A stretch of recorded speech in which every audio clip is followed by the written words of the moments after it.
Sri Lanka. First of all, I would like to thank the professor for Professor Gandhi to inviting me for this great event.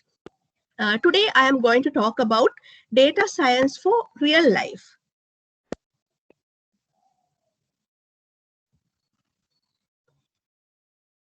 Data science. Data science is a disciplinary approach to extracting actionable insights from the large volumes of data collected. Data science encompasses preparing data for analysis and processing, performing advanced data analysis, and presenting the results to stakeholders to draw informed conclusions. We all know, most of you are mathematics or statistics people. We all the scientists, all the researchers, we are doing data analysis. So, what is then data science? We are dealing with big data. Like in a data analysis, let's say you all use software. Some use SPSS, some use Minitab, and some use eViews. With the help of software, we do data analysis. But when the data, in every situation, large volumes of data being collected, how to process them?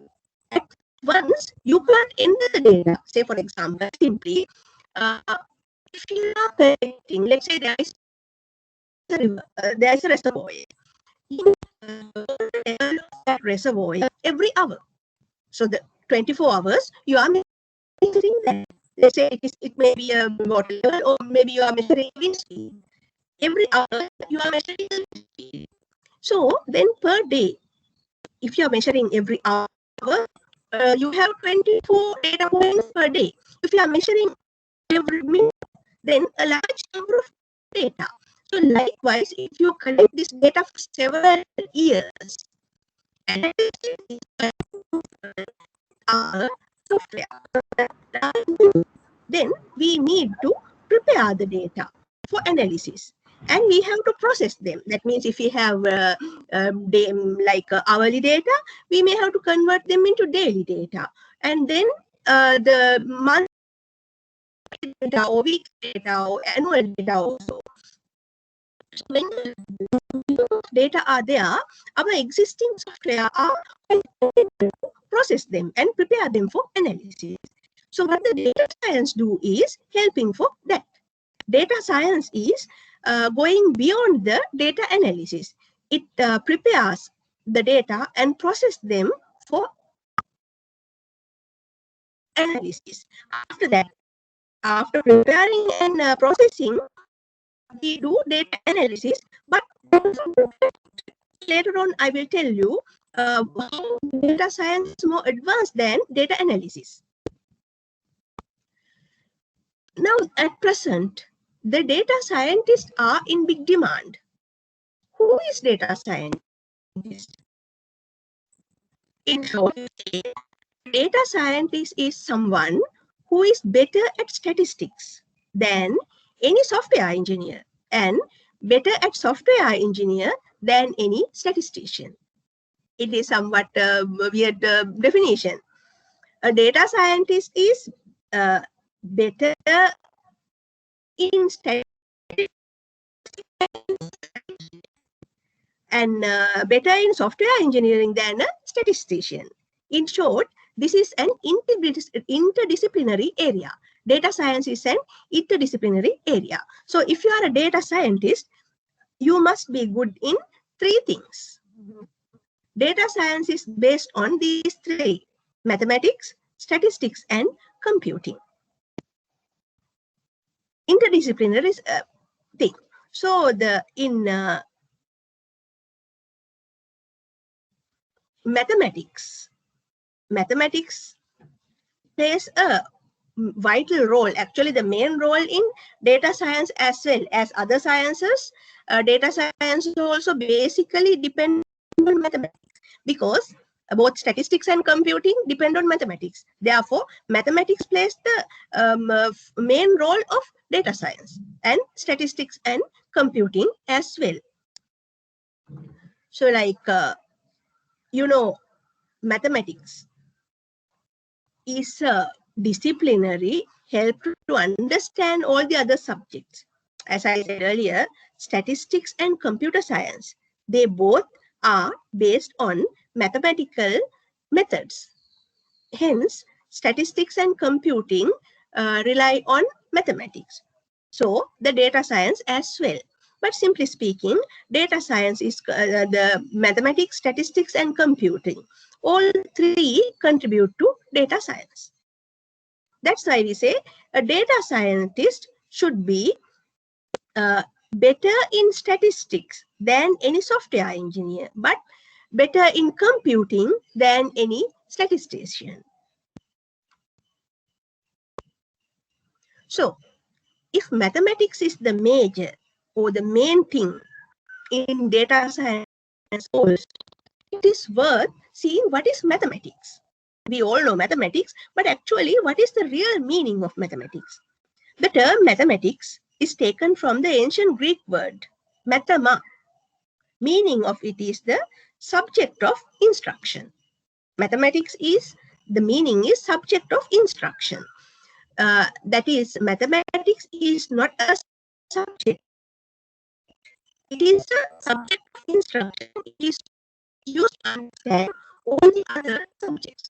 Let's say, so entire engineering discipline is based on mathematics, statistics. It is developed on probability theory, but the discipline statistics also purely based on mathematics.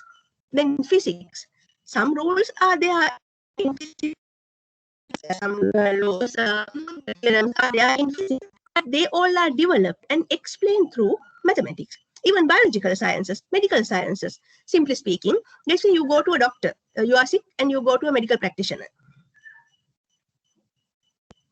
You go to a medical practitioner. So he prescribes some medicine and he says, take 2 tablets in every 6 hours. Every 6 hours. How does he know that it has to be taken in every 6 hours? Considering the rate of change of the concentration of that medicine in the human body, it is being calculated by exponential decay, exponential exponential function. So that is someone has done that experiment and given that, okay, you give 2 tablets, the concentration of that one goes almost to 0 in 6 hours. Before that, take another 2 tablets. That is the medical science, biological science, everything depends on, that means explanation of every discipline is based on mathematics. Therefore, mathematics is known as mother of all sciences. No wonder mathematics is known as mother of all sciences.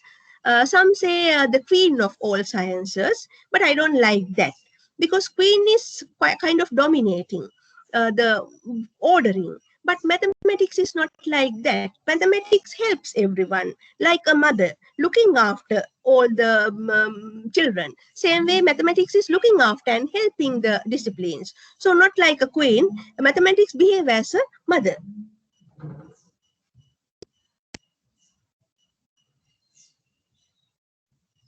Professor?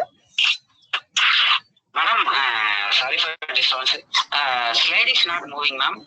What is not moving? Slide, ma'am. Or your slide is not moving, ma'am. Now you are in which slide? Yeah, slide. Only a single position is there. Only one slide is data science for real time. First slide is only showing, ma'am. So from my side it is moving. Okay, ma'am. It's not our time is streaming, ma'am. That time the call, ma'am. One registered person from Dubai, ma'am. They called, ma'am. Sir, each slide is not moving. So only static positions. Oh, okay, I will stop share and start it again. Okay, sir. Okay, ma'am. Okay.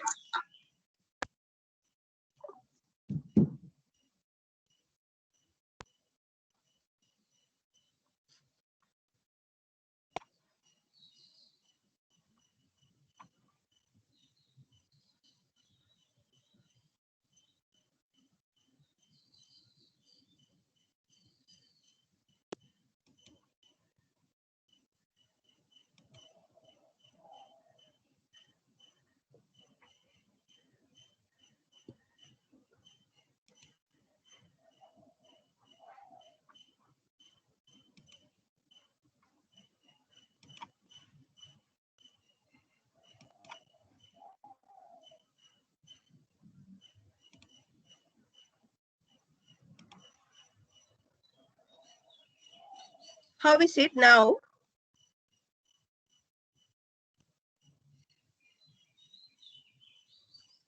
Professor? Madam, only the first screen is displaying. Okay, I'll quickly change the slides and see whether is it moving now. No, madam. No. Yeah, it's moving right now. It's moving. Ah, it's moving. Okay. Let's see. Is it moving now? Now the screen share has stopped. Madam. Is the screen share is not there now?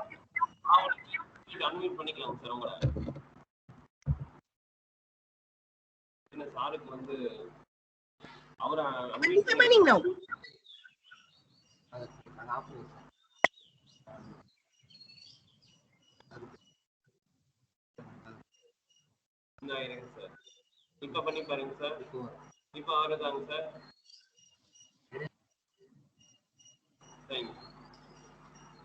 Madam, your screen is not visible, madam.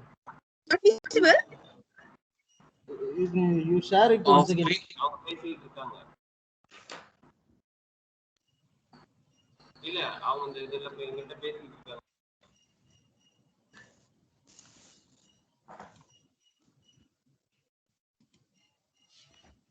Madam, only audible, ma'am. Yeah, screen is not visible even to me, Yes, madam. ma'am.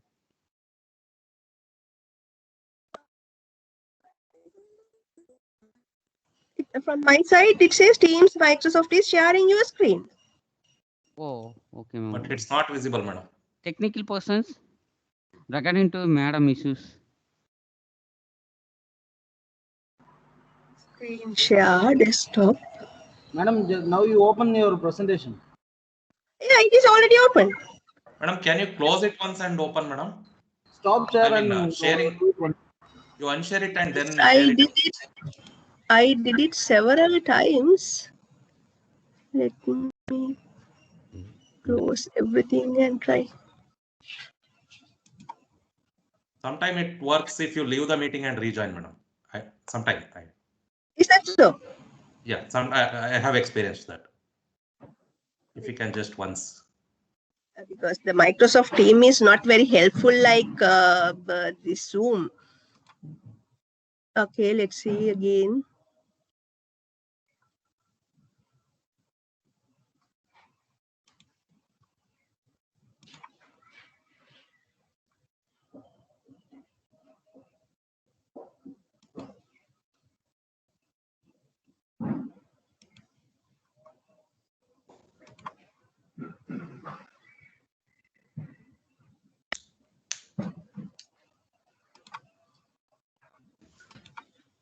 How is it now? It's visible, madam. Now. Move it and see. Yeah, please move it. I am able to see the slide. What is data science? What is the data science slide, ma'am? What is the data science? Ma'am, can you check up and down, ma'am? That is slide is yes, that's move I'm trying. Now what do you see? Yeah, ma'am. Yes, ma'am.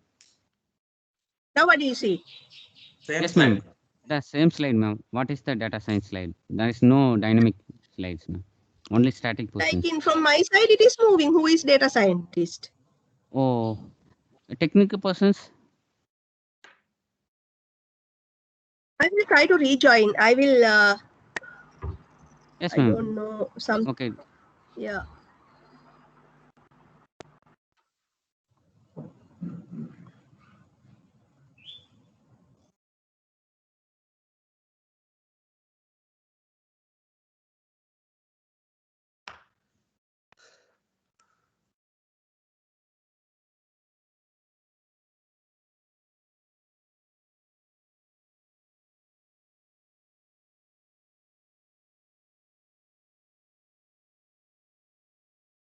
Ma'am, once you share the screen, please click on the page down button.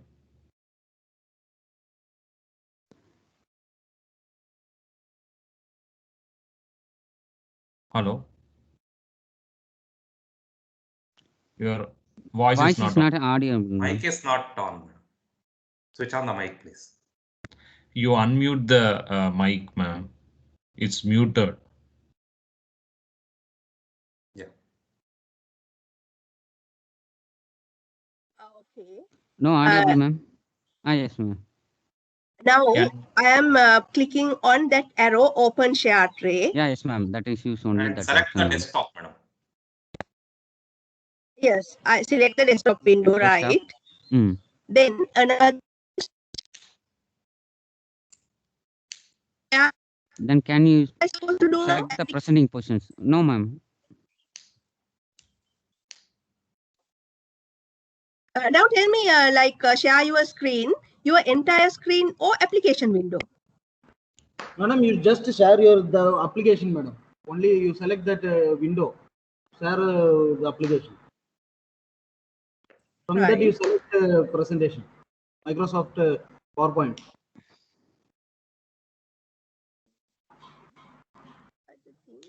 Now the Microsoft PowerPoint is open in my browser, in my window, and In the you click that share screen option. Then you click specific window. In that you select Microsoft Office. Sorry, PowerPoint. but the problem is like when I keep the presentation open, and then when I click on your entire screen, I am not seeing my presentation. Wow. Technical persons. That's the problem. Like I first opened my presentation on my window, and then when I click your entire screen, click on that, I don't see the presentation. You just stop the sharing, and in that share screen you find a entire screen and another option as window. You see the two options. Yeah, there are two options: your entire screen and application window. Then You select that up. No, don't select the entire window. You just select the application. okay.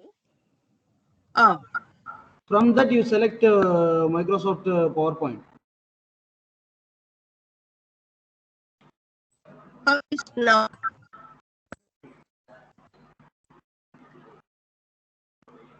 yeah, Yeah, ma'am. Now it's okay.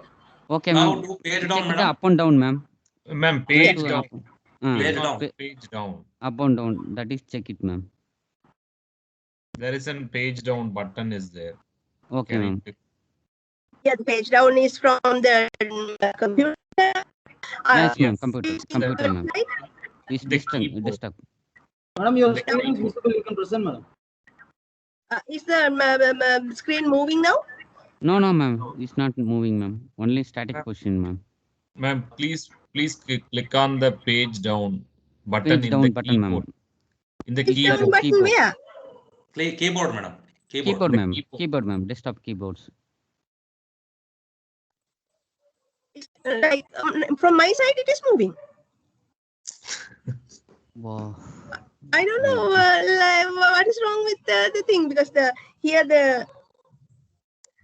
is moving from here. Ma'am, please. Please click on F5 button otherwise. Full screen. Please click on F5. Shift F5 or F5 button, ma'am.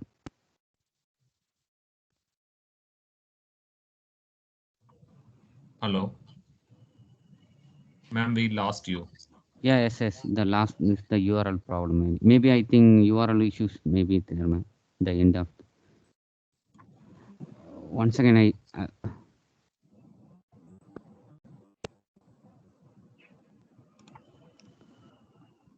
mean, nobody is to help her. I don't know. that is the simple option is there, sir. That is the show the presentation option. Then click to select the options there. Entire screen and a particular screen.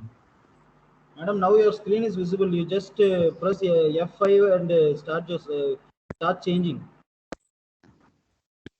Yeah, changing from my the computer buttons now. Yeah, ma'am. Yes, ma'am. The up and down button is there, ma'am. The keyboard is there, ma'am. Yeah. Now is it moving? No, ma'am. Only dynamic. Static That's the position. problem. Like from my side, it is moving. Madam, can you double click on any other slide? To the Double left. click on any other side. Yeah, maybe second slide or third slide. How is it? No, your ma'am. arrow is not going Associated to the with second slide, right? Yes, ma'am. Shall No, I ma'am. quickly email you the slide set? Then can you operate from your side? Yes, ma'am. Send it, ma'am. You can Ma'am, send it send through. it to my mail ID, ma'am. I will operate, ma'am. Because some technical ma'am. issue is there. So Okay, I will madam, quickly email the slide set and you operate from your side. Yes, ma'am. Send it me, ma'am. Just Both email of it. WhatsApp and mail, ma'am. I will operate, ma'am. I will email to the Okay, from my Gmail. Okay, madam. Okay, madam. The Gandhivan@yahoo.com from mail ID and both of WhatsApp, ma'am. I will manage, ma'am, my side, ma'am. Okay.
Professor, check mail now. I send it.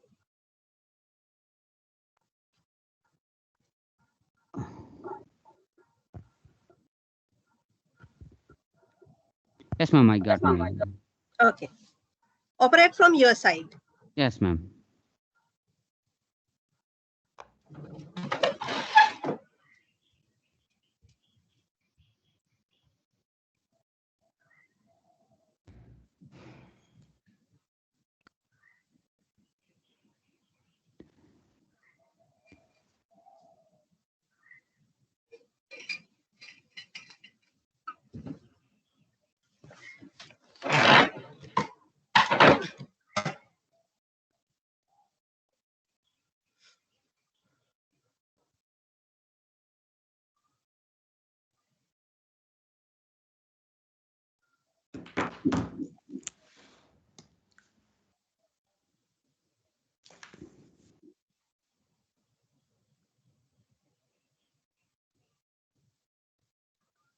Visual ஆகுங்க பாருங்க.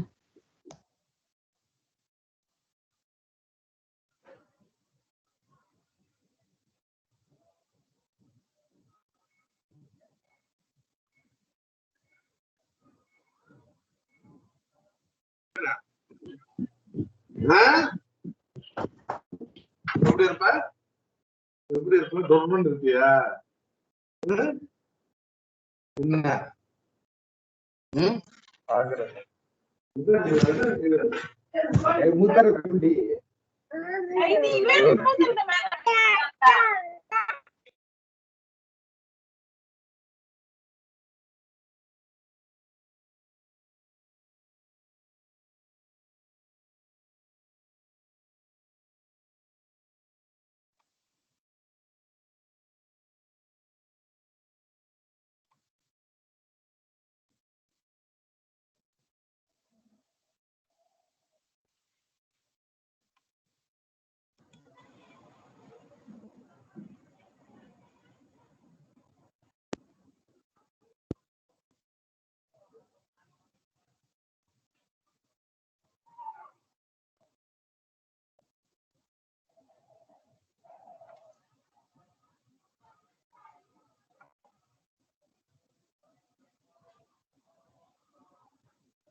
Hello.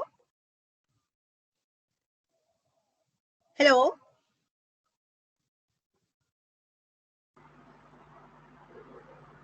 Hello. Yes, madam. Are you sharing from your side? I tried again. I tried again from my end. What is going on now in your side? See this. See whether the slides are moving now. No, madam. Please tell me. We are seeing only No, one. no. Okay, then let's only one slide. No, so okay. Let Professor to share from your side. I'll stop sharing from here. Hello. Sir, we have changed you as presenter, sir. You can present it now. Hello. Sir, when then, sir? We have changed you as presenter. You can present it now, sir.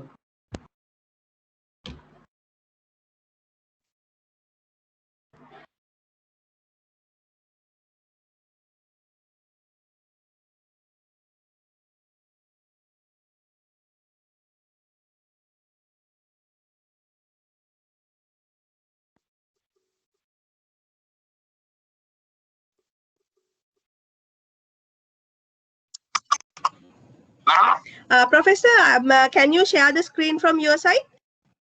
Yes, ma'am. I trying, ma'am.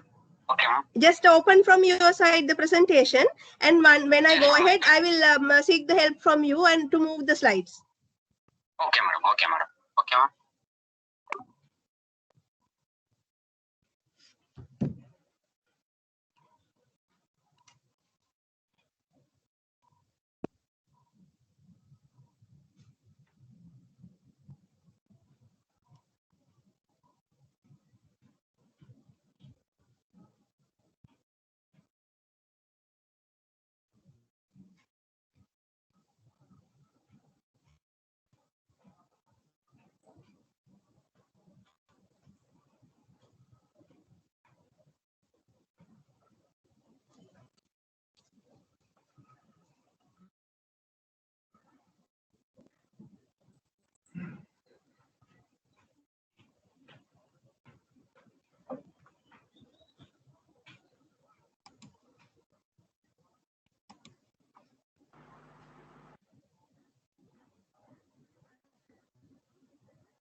Sir, now you can present, sir.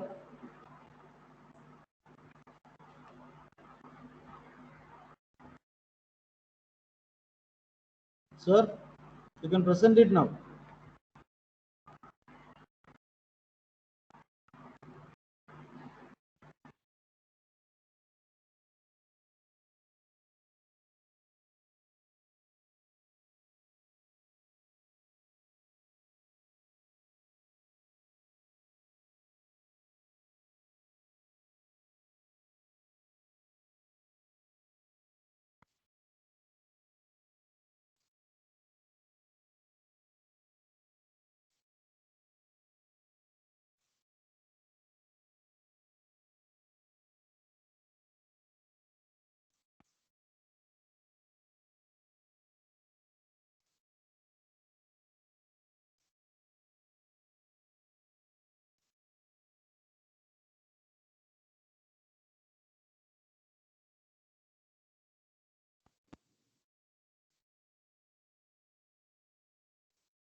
Prasad sir,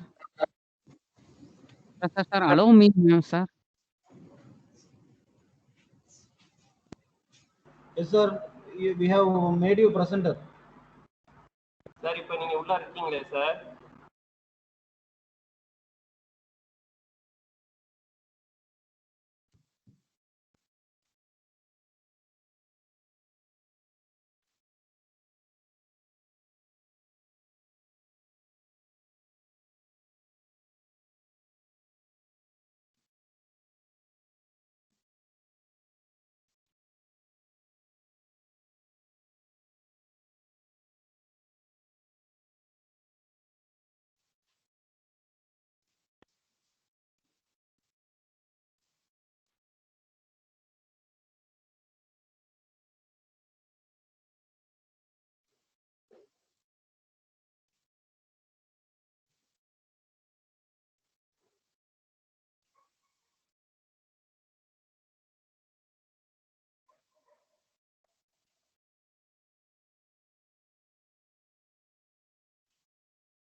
sir presenting share எனக்கு option ஆக மாட்டேங்குது sir. Share the presenting வந்து ஆப்ஷனே எனக்கு work ஆக மாட்டேங்குது sir. Hello hello சொல்லுங்க sir. Sir எனக்கு ப்ரெசென்டிங் ஆப்ஷன்ஸ் இருக்கு பார்த்தீங்களா, ஷேர் த ஆப்ஷன்ஸு. அந்த வீடியோவும் மைக்கு பக்கத்துல இப்போ ஓகே, இப்போ ஓகே, சார் இப்போ ஓகே, இப்போ இப்போ ஓகே. வந்துச்சா சார்? இப்போதான் வந்திருக்குங்க.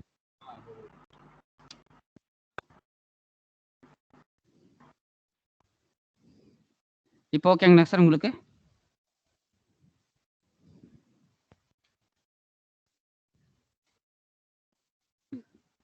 சார் ஸ்கிரீன் வருது sir.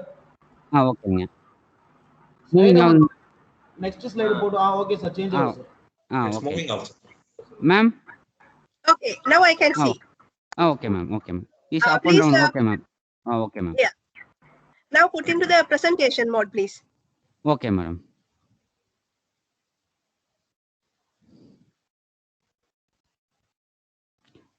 Ma'am, can you start, ma'am? Yeah, but put into the presentation mode. It is the slide is just in the slide mode, not in the presentation mode. Sir, please press F5. Sir F5ல தான் இருக்குங்க sir. F5 போட்டு என் screen பெருசாக தான் இருக்குங்க. என்னோட டெஸ்க்டாப்ல screen வைடாக தான் இருக்குங்க sir. Sir, you can go to slide shows the tab, sir. Slide show tab. Okay. At the top, home, insert, design, animation, and yes, then design is there beginning of slideshow. Yeah, begin slideshow. Yeah. Hello. Hello. That bottom the okay, icon. This is the class la presentation. Slideshows is beginning from. Okay. Correct, sir. Nice move, sir. No, slideshow you have to begin, sir. You can say from current slide. Yes, ma'am. Yes, sir. I given the beginning of slide, sir. No. From current slide you can press. Which top, slide? Top second option. Second options. Yeah. Move at on. the top. From beginning, and then you can see from current slide. Yeah. Yes. From beginning. You can press on that. Otherwise, this is the second slide. The from the current positions. Right No, now no, is there, don't touch. No. Go to top, sir. Okay. Can you see the icons for from beginning and then from current slide? Yeah, from beginning. First press option on that, from sir. beginning. Second is the from current slide. Third is the customer slide. Yeah, okay. Click on that. Click on. Yeah, is beginning current slide. Current slide. Beginning. Yeah, current slide. Yeah, click is on more... that, sir. Double click. Yes, ma'am. You did not click it, sir. Sir, I am operating sir my side. Is everything is my system is operating. From beginning side. Okay. Yeah, double click. Yeah. Double click on that, sir. Right now move. No, sir. Is my system is operating the same procedure, sir. Okay. Madam, yeah, from the beginning side, click, then double click, the move, single click, move the another slide, sir. Next slide, go to my side, sir. My side is the moving the system, first slide, second slide, go to the other next slide, sir. That is no problem, my side of end. Professor? Tell me, sir, ma'am. That like down the window, that next to the just before that 68%, there is an icon. No, double click on that. Yes, ma'am. In our system is moving perfectly. First slide, second slide, everything is up and down. There is no problem. Same thing like from my side. No, earlier it was moving.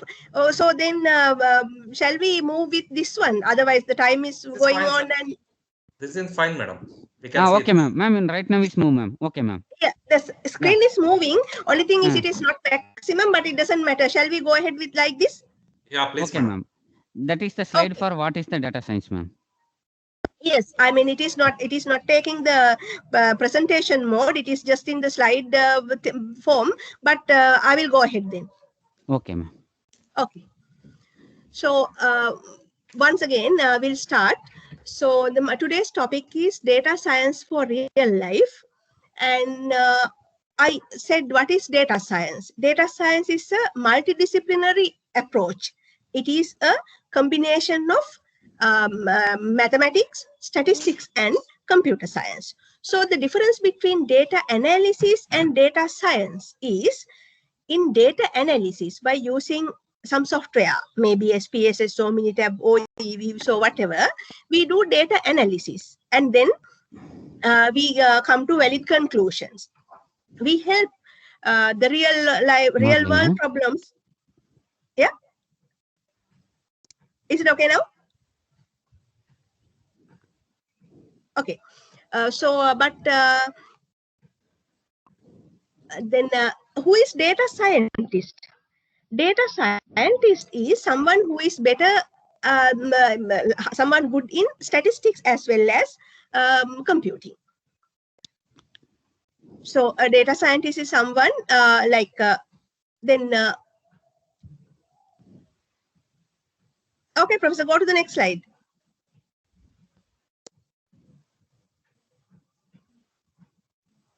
Professor, please move to the second slide and third slide. Yes, ma'am. Now is showing the who is the data science, ma'am. Currently, Okay, it might take, maybe this Teams is slow, because in my side it is again the what is data science. Anyway, who is data scientist? Data scientist is someone who is good in statistics and computer science. Professor, please move to the next slide. That flow chart is there. Two more, fourth slide. this is okay, ma'am. History of mathematicians. What is the mathematician? No. Ask the others. I am not seeing the slides moving. Oh, what happened? Okay, ma'am.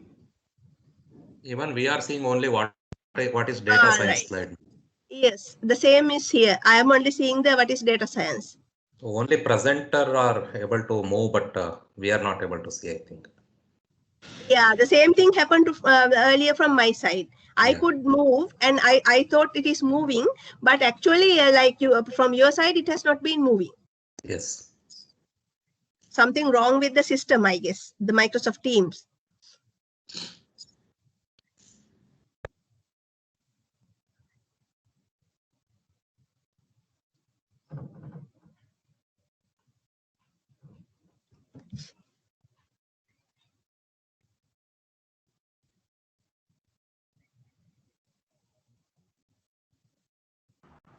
Sir, totally you are out.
Madam, now is it visible?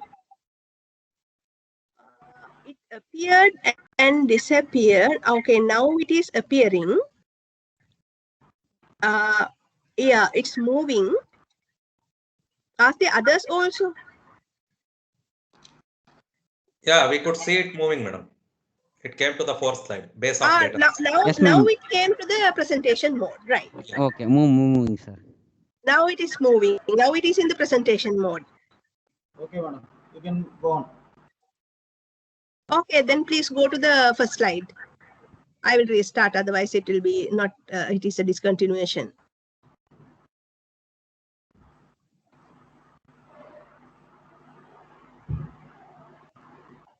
Okay.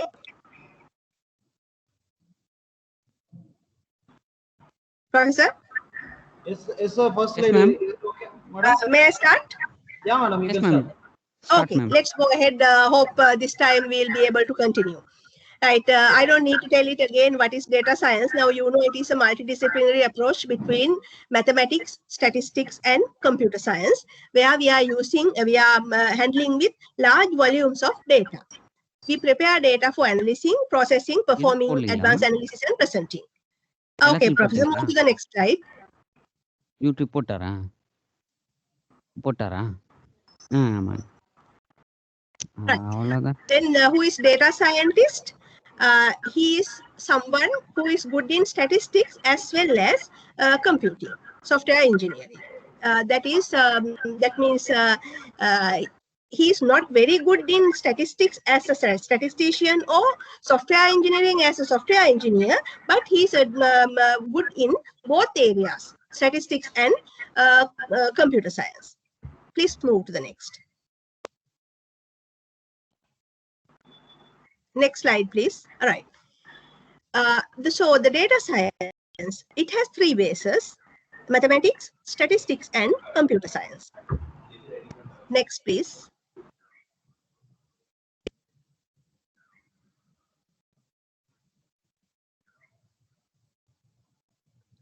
Next slide, please.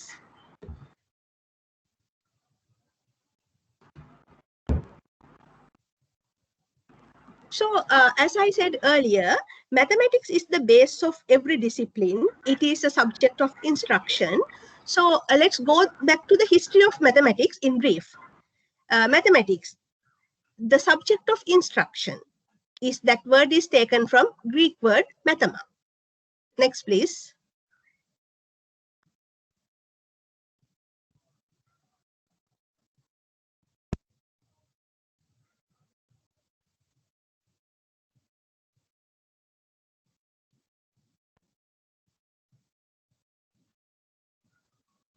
Next slide, please.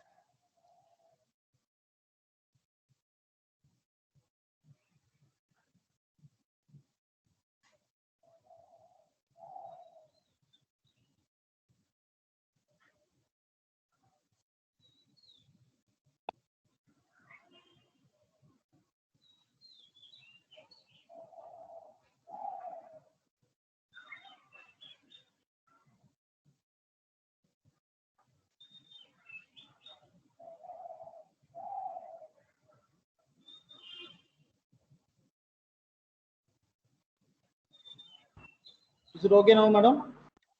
I think go to that history of mathematics slide and start sharing, because it got now. Yes, go to that slide and start sharing. Okay. Right, now it's in the correct slide. So if you look at the history of mathematics, the ancient mathematics are Babylonian, Egyptian, Greek, Roman, Chinese, and Indian, and so on. That means the mathematics was begun from Babylonian. Babylonian mathematics, it was developed in Mesopotamia. The base of that Babylonian mathematics system is 60. You know, now we are using base 10 system, but the Babylonian system, it was base 60. So that's how, using 60 seconds, 60 minutes, 360 degrees, that was originated from the Babylonian mathematics, as they used the base 60.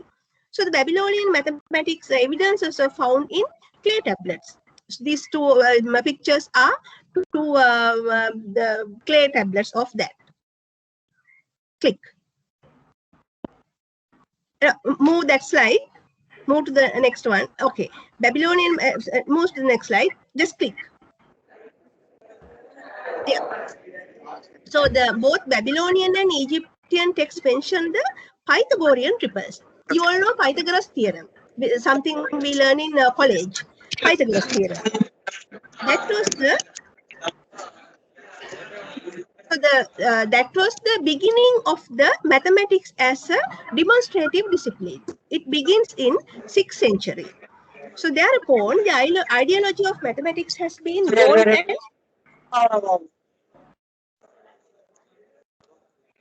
so later on, some European mathematicians of the scientific revolution, Galileo, Kepler, Leibniz, Newton, Fermat, Pascal, and many others contributed to mathematics.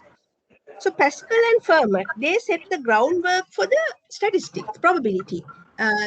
Based on that one, statistics was developed.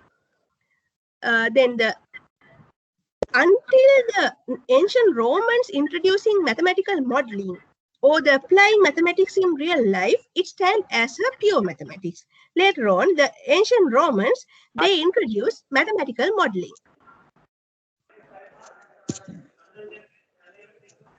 So the mathematics, mathematics has a lot of areas. So it is like a tree. Mathematics is like a tree. It has see the bottom one, logic, set theory, number systems, geometry, algebra, and so many branches are there. Statistics, some say statistics is not a branch of mathematics. In a way, it is true because it is developed based on the probability theory, yet it is totally depending on mathematics. Therefore, some define statistics as mathematics of uncertainty. It is not wrong. Statistics is mathematics of uncertainty. So then statistics also has become, in a way, it is a branch of mathematics. So this huge tree is the help of all the disciplines, including data science. Next slide, please. So mathematics. Professor, I can hear big noise. Some other people also talking. Interrupting, no? Please mute the others.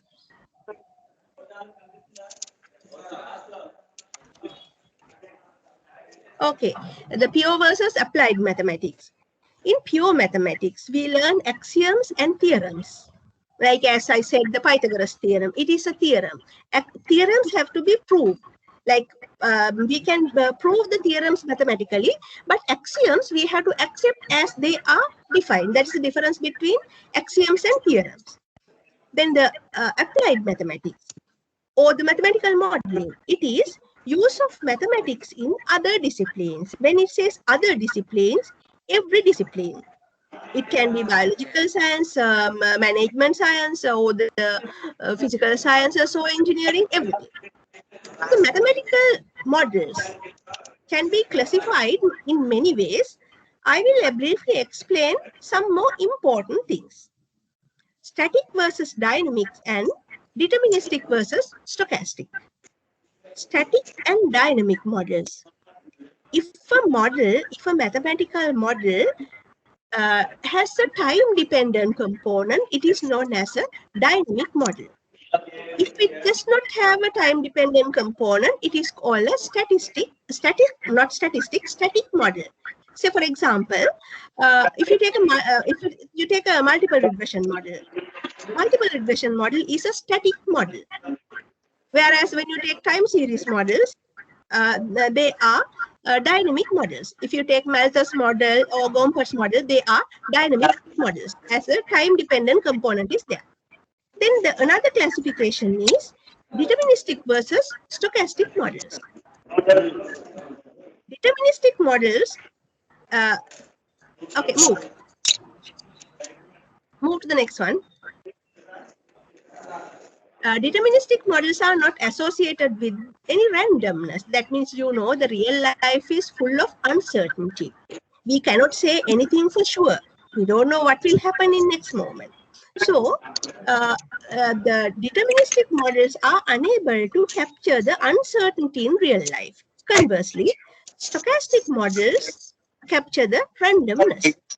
In other words, stochastic models are referred as statistical models. So when we say statistical model, that is a stochastic mathematical model. Next slide. Right.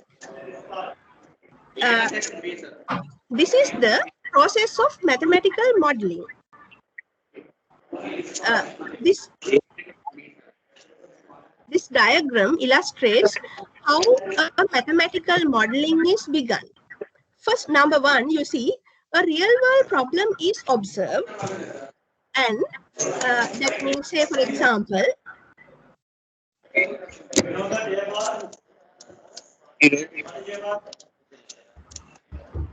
Sir, madam, others, please mute your volume, please. Mute your audio, please.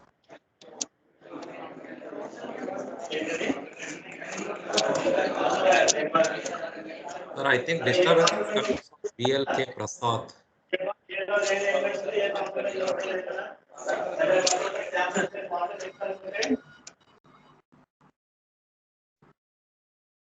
Madam, you can unmute and speak, madam. Now I had muted everyone. You can unmute and speak. Okay, I did now. Please share from this slide. Right. Process of mathematical modeling. Say, for example, you are working for some company, and you you are selling some goods, and you observe that the sales are going down. That means you observe some symptom, not the problem actually. You observe some symptom.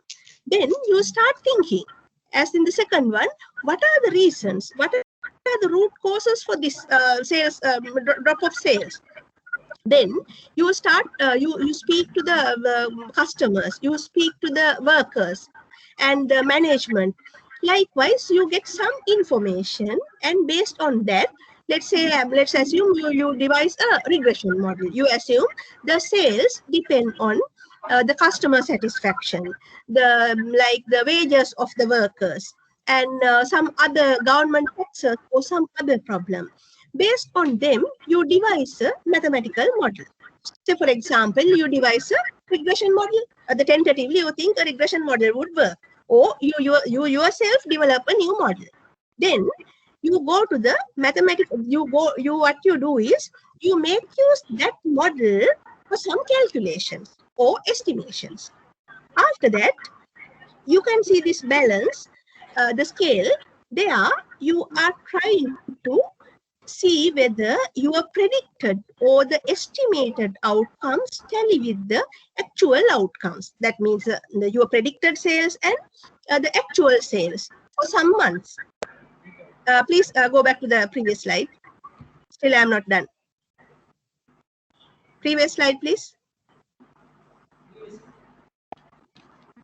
So you try to balance you see whether your model is good, and if this balance is there, that means if the predicted and observed outcomes tally up to a certain extent, and if it passes by the statistical test, your model is good.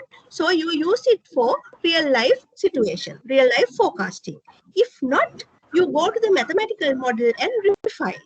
Actually speaking, this data science is really effective at this point.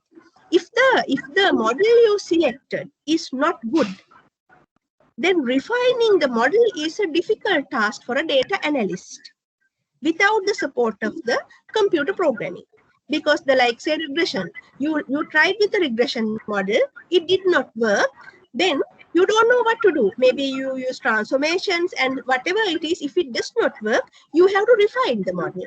There you have to write the programs, because the your SPSS, Minitab, Excel, they are programmed for certain models, but not like when you are doing something new, when you are refining the model, you need the help of computer programming.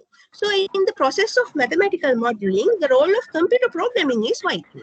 With that only, you can do a real good job and obtain or develop a really good model. It can be a mathematical model or statistical model. Either way, the role of computing is crucial in refining the model. So this is the irrespective of the field, whether it is biological science, agriculture, meteorology, engineering, irrespective of the field, this is the process we are using in any research, academic research or any other field research. This is the process. See whether in scientific research, we are not going out of this picture. Please, next slide.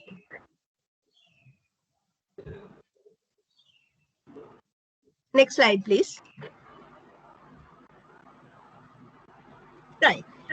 So with that introduction, I will tell you my journey. That means I have developed some new techniques with the help of mathematics, statistics, and computer science. So that means I have done the data, I have used data science. So I will tell you how I did. That will help you to understand the difference between who is statistician and who is data scientist, and how these things are interrelated. When it comes to when I'm if I briefly say about me, the Professor Gandhi introduced me. So my first degree, it is BSc in mathematics. I learned pure mathematics, applied maths, and chemistry. So anyway, from my child days, I used to read a lot of books, and I was a painter. From my small days, I was very good in painting. So even in the university, I was a violinist. I was a violin player in university orchestras, and I was the drama producer and then actress. So I kept all these things together. I mean, after all, I mean, above everything, I did meditation. So meditation, and later on I practiced yoga also, the Indian origin yoga. So with all these things, like my academic background is in this one. First is BSc in mathematics, then postgraduate diploma in industrial mathematics. That means I went to the pure and applied maths in the university, but the real applications I learned from industrial mathematics. Then I got the master's in applied statistics, and I got master's in business administration also. That is a totally different area, but I became a real applied mathematician or applied statistician because of this master's in business administration program. Then only I could really understand what is the requirement of mathematics to this field and that field. And it allowed me to bridge my mathematics and statistics knowledge to any field. So finally, I got the PhD also in statistics. And then from that point onwards, or even before that, I have been practicing mathematics, statistics, applied mathematics, applied statistics in almost all, every field, lot of fields. But I could manage with existing software. That means I used to use Minitab, SPSS. Not SPSS is not much actually. Minitab, SAS, Startup. I used to use those software for my data analysis and the other purposes, research purposes. Next slide, please.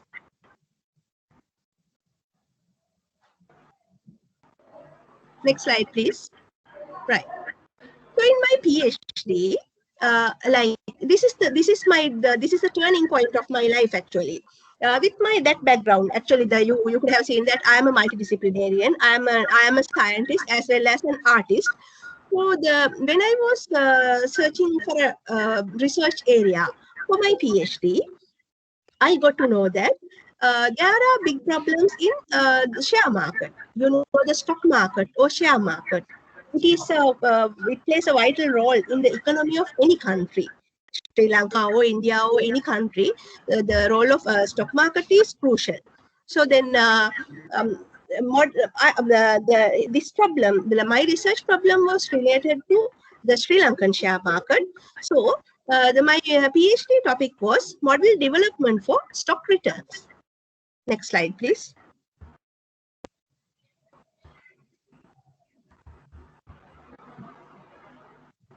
Next slide, please.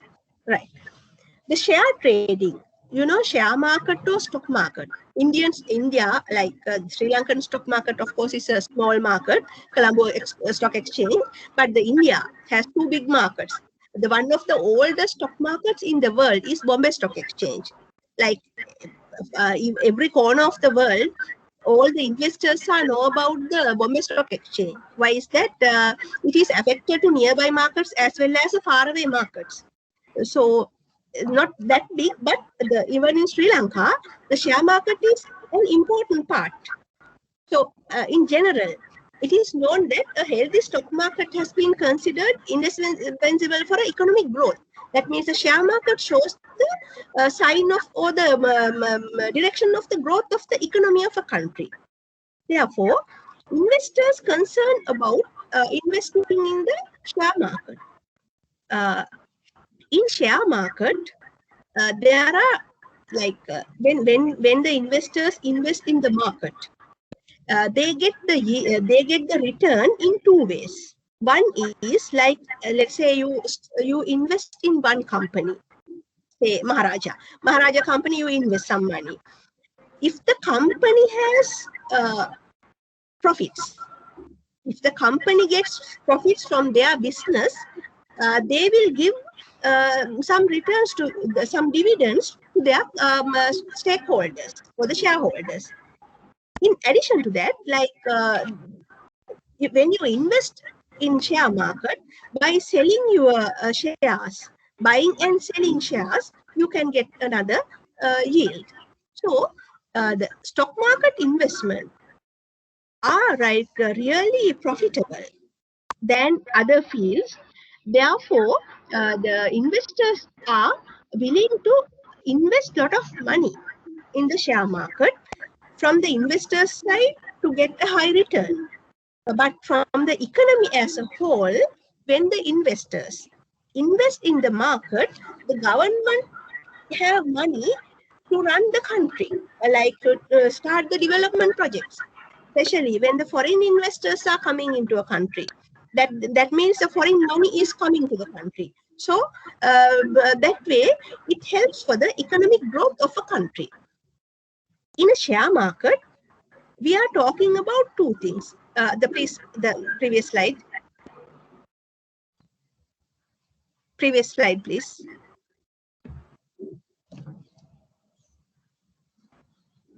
The risk and return, they are the most important concepts in stock markets or financial market. Financial market is another name for the stock market. Return is when you invest say you invest 100 rupees, if you get 150, your return is 50 rupees. Risk is what? There is a volatility, or like when you invest 100 rupees, maybe you get like when by selling if the share prices go down, you will be able to sell it at 50 rupees. Then you get a loss. That is the risk. Share market prices are going up and down, and that volatility is very high. Therefore, the risk and return are very important concept in financial markets. Hence, the forecasting risk and return have a very the prominent place in share market. Next slide, please.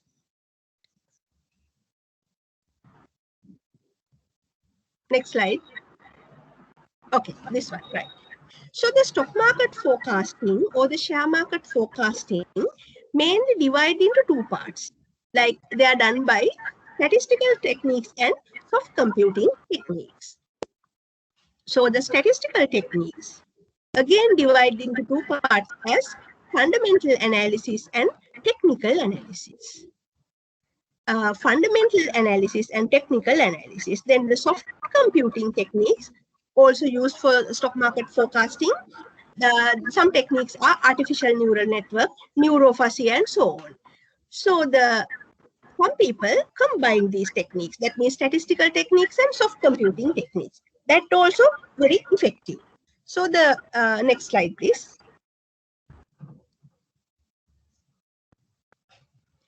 Fundamental analysis. Fundamental analysis, like that's a like real discipline began in 1952 with the modern portfolio theory of Markowitz. It was one milestone of fundamental analysis. So the combined output of this Markowitz, Sharpe, Lindner, Black, and many others, known as the capital asset pricing model. So you can see the expected return of the ith company equal risk-free rate of return plus the beta into RM is total market return, RF is the risk-free rate. Here, this beta is the covariance of one individual company with the total market return. It's divided by the variance of the market return.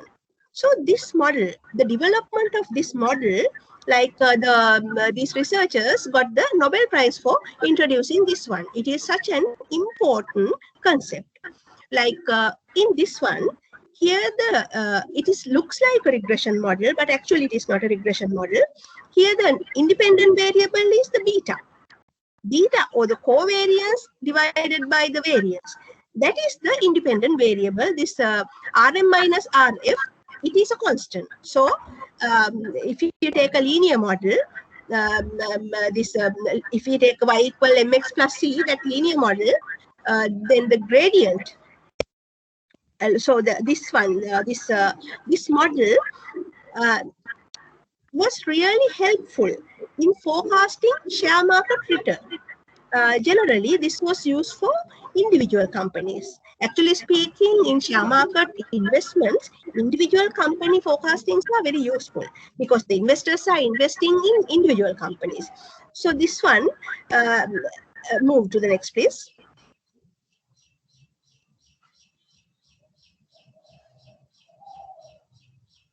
Next slide, please. Right. This beta coefficient that in share trading in Sri Lanka as well as other countries, this beta coefficient is used to measure the risk of returns. That formula, capital asset pricing model, is used for forecasting returns, and beta coefficient is used to find the risk of returns. Then if the rule is if beta equals 0, that means that there is no risk in investing in, like these betas are calculated company-wise. So if beta equals 0, there is no risk in your investment. If beta equals +1, average risk. And if beta is greater than 1, high risk. If beta is less than 1, less risk than the other companies in the market, likewise. In the Sri Lanka, the share trading is conducted in Colombo Stock Exchange. There, we also use the same model. So here the research problem of mine was CAPM, or capital asset pricing model, assumes a linear relationship between the return and risk, return and beta. However, the CAPM has failed in many markets, including the Sri Lankan. The reason is this works only if there is a linear relationship between risk and return. So you know what the linear relationship is. When there are relationship between variables, always they are not linear. But the CAPM, or the capital asset pricing model, assumes a linear relationship. So when it is not there, the model fails. The same thing happened in Sri Lankan market, but the Sri Lankan share market was depending on the CAPM. That means making blind forecasting about the market. That was the research problem of mine in my PhD. So I'm telling you these things to tell you how I became a data scientist, how I moved from statistics to data science. Please, next slide.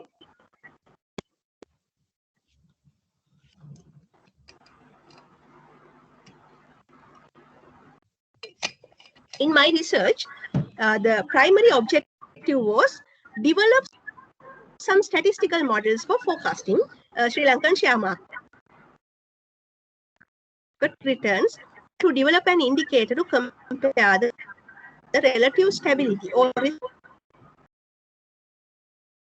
of individual companies in share market performances. That they were the primary objectives of my study. There were some other secondary objectives. However, these were the primary objectives. Next slide, please.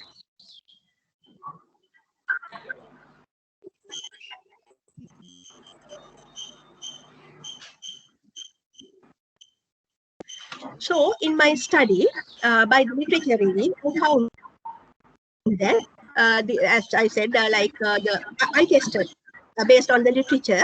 I tested these models. Capital asset pricing model, the top one in the big box, expected return equal risk-free rate of return plus beta coefficient, that covariance thing into RM minus RM.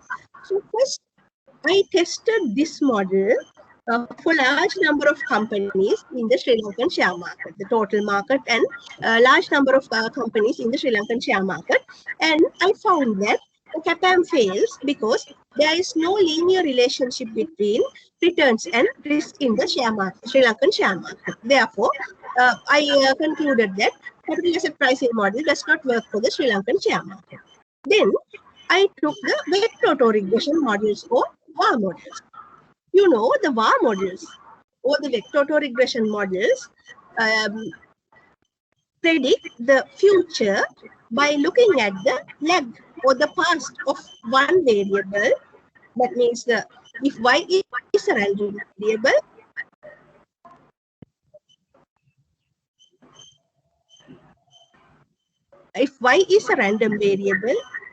please mute the others.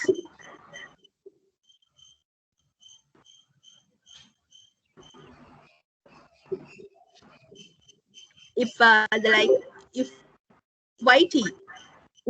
is a random variable and yt minus 1 is one lag variable, yt minus 2 is the second leg. That means, let's say, for example, if yt is this month, yt minus 1 is last month. Say the sales of this month is yt. Sales of the last month is yt minus 1. And the one before that is yt minus 2, and so on. So the vector autoregression models, not only the legs of the same variable, it considers the legs of some other variables as well. Like in share market, if y is the return, yt minus 1, yt minus 2, they are the leg variables of that variable return, and xt minus 1, they are the legs of trading volume or market capitalization, other variables. So the VAR models find the relationship between a variable with its own legs or another variable and its legs. So I checked the VAR models also in Sri Lankan context. That also failed. Then I move to the decomposition technique. A well-known, this is called the classical approach of a time series. In this one, in decomposition technique, we model a time series. That means we model a series. We divide a series into 4 components: trend, seasonal, cyclical, and irregular component. Trend is what? The long run movement of a data series. Maybe it is upward or downward, linear or non-linear. So the seasonal pattern, seasonal variation is if there is a variation in your data series seasonally. That means, like, say, sales go up in the festival season. That is seasonal variation. Generally, seasonal length is less than 1 year. Maximum is 1 year. So less than that. Less than or 1 year is the seasonal length. Cyclical variation is long time variation. Like, say, if every 5 years, if something happens, if heavy rains comes in every 5 years time, that is a cyclical variation. An irregular component is the random error component of a model due to nature. So in decomposition modeling, there are 2 techniques: additive model and multiplicative model. So I tested both additive and multiplicative model again for large number of companies in Sri Lankan share market. It was difficult task. Of course, it was difficult task, but I managed to do with the existing software. I used Minitab, and I managed to do it. Then when that also fails, I went to ARIMA. ARIMA means autoregressive integrated moving average technique and seasonal autoregressive integrated moving average technique. What ARIMA says is the present value depend on past legs of the variable and past errors. What is error? Error is simply actual minus forecast. Today, the today's value may depend on yesterday's value, day before yesterday's value, and yesterday's error, day before yesterday's error. That is the ARMA, that is ARMA model concept. Then in this ARIMA and SARIMA models, the data series should be stationary. It is a must. What is stationarity?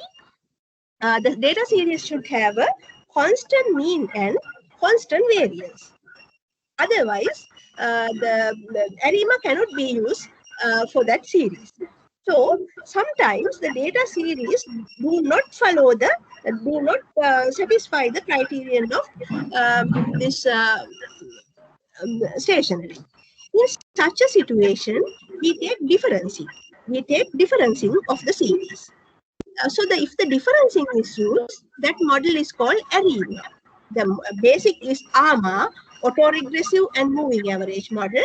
But if the differencing is used to get the stationary of the series, we call it ARIMA. I tested ARIMA and seasonal ARIMA in my case as like taking large number of companies.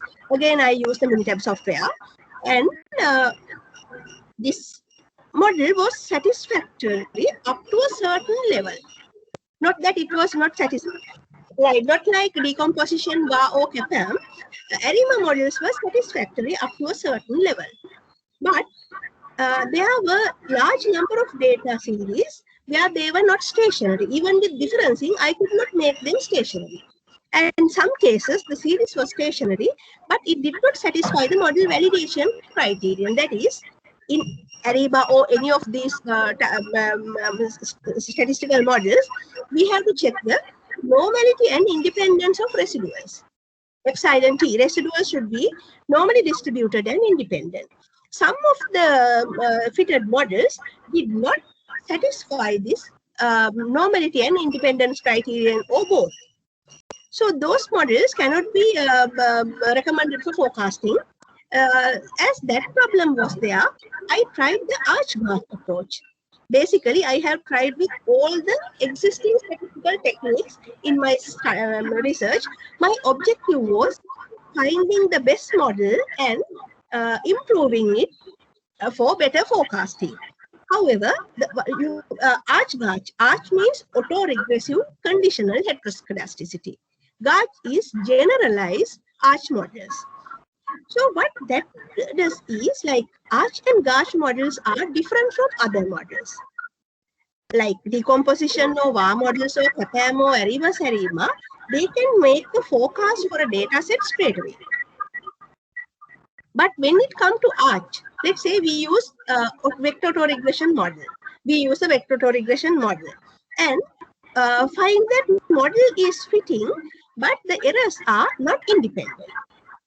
That means errors have some pattern. Then arch models can be used to model the error component. That is combining. It is like a hybrid approach. First, we test some model, maybe VA model or decomposition or something, or the moving average model or MA model or AR model. If the errors are not independent, we extract that and try to model the errors by arch or gauge. So I tried that also. That failed. It was a complete failure. Arch and gauge effects were not there in my data series. So by the time, like, it has been taken several years, and I have tested all the models. I have tested all the existing statistical models, and the statistical model are actually the technical models. At the beginning, I said that stock market forecasting were done in two ways, by statistics and the soft computing. Statistical models we divide in two parts as fundamental and technical. So the CAPAM is a fundamental model, and some improvements of capital asset pricing model are there that Pharma and others have improved CAPAM. And those models also I tested, that is fundamental approach. And then the technical analysis, these time series models, I tested all the time series model. ARIMA was satisfactory up to a certain extent, but not very high satisfaction was there. Next slide, please.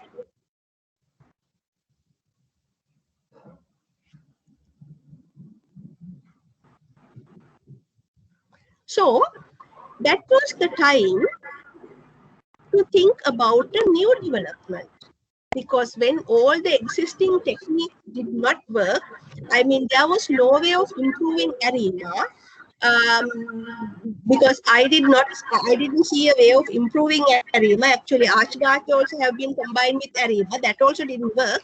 Then I thought of developing some new technique, finding a new technique to address the Sri Lankan stock market problem.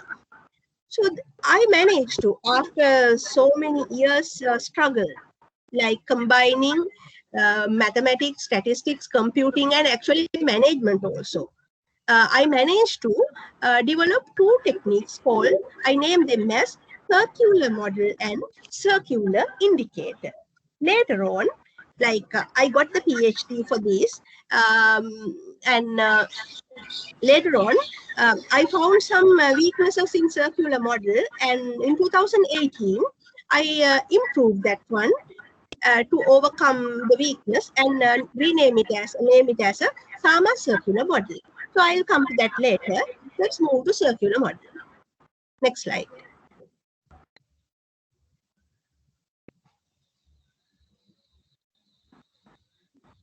Right. The circular model. The circular model was developed on based on mainly three things. Fourier transformation. You are maths people, you know what is Fourier transformation. Theory of uniform circular motion. That is physics. We learn theory of uniform circular motion in physics. When a particle is moving in a horizontal circle, there are two rules, two laws, the vertical circle and horizontal circle. Here I use the motion of a particle in a horizontal circle. And in statistics, we use a technique called least square method. That is, when in any statistical model, to minimize the error, we use least square method. That is, simply we are finding the extracting the error component, use partial differentiation in minimizing the error. Like, you know, by differentiation, we can find the extreme values of a function, minima and maxima. If for two variables, we find the minima and maxima in one way. If it's a function of more than two variables, we find it by partial differentiation. So the least square method is based on partial differentiation. Then this circular model was developed on Fourier transformation, theory of uniform circular motion, and least square method, that is partial differentiation. Next slide, please.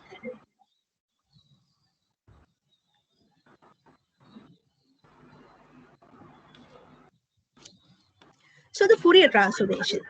Fourier transformation can be used to transform a real valued function fx into series of trigonometric functions. That's what the Fourier transformation said.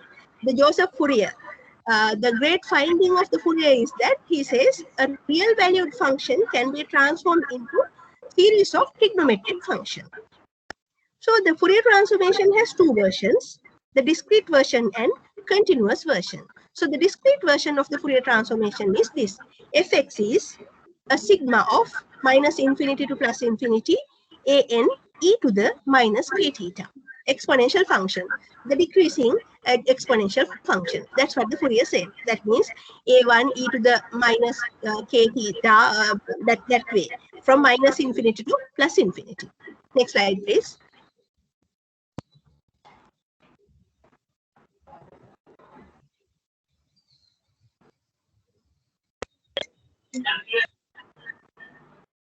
So according to the De Moivre's theorem, De Moivre, e to the minus k theta can be written as cos k theta plus I sine k theta. You know, I is complex numbers.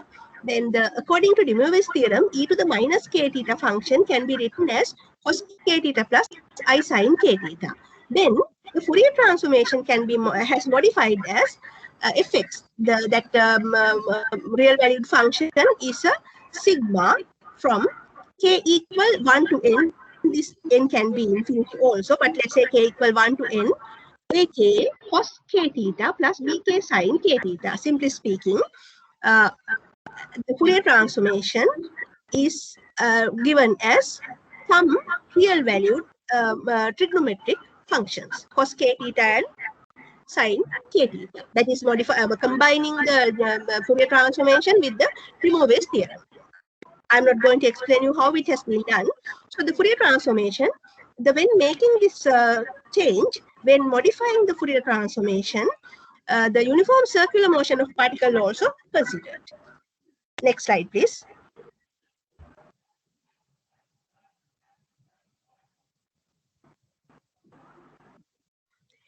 If we look at the motion of a particle in a horizontal circle in brief, if a particle is moving in a horizontal circle, see omega is the angular speed, and that is rate of change of theta. Omega is d theta over dt, rate of change of the angle with respect to time.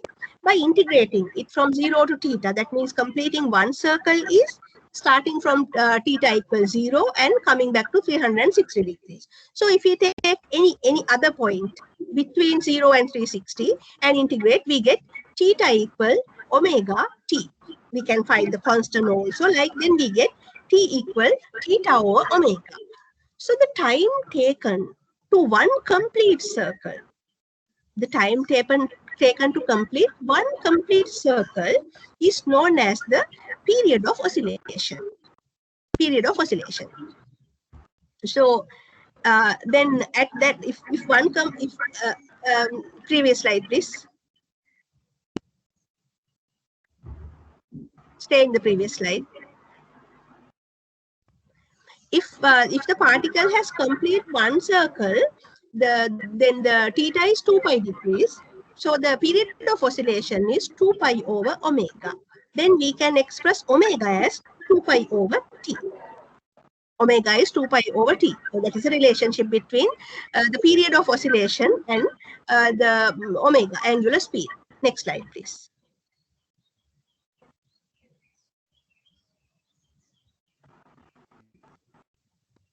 So the sine and cosine functions. If we consider the sine function and cosine function with this reference circle, you will see we are explaining the same thing. The motion of a particle in a circular path and the motion in a sine function or cosine function, both are same.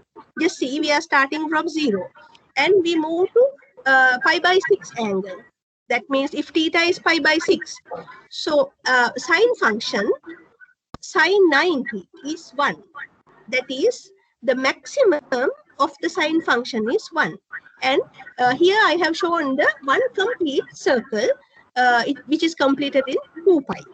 The cosine function also almost similar to that one. Only difference is when x is 0, cosine is 1. Other than that, within the period of oscillation, the particle complete one cycle means complete one wavelength. It moves in the distance of one wavelength.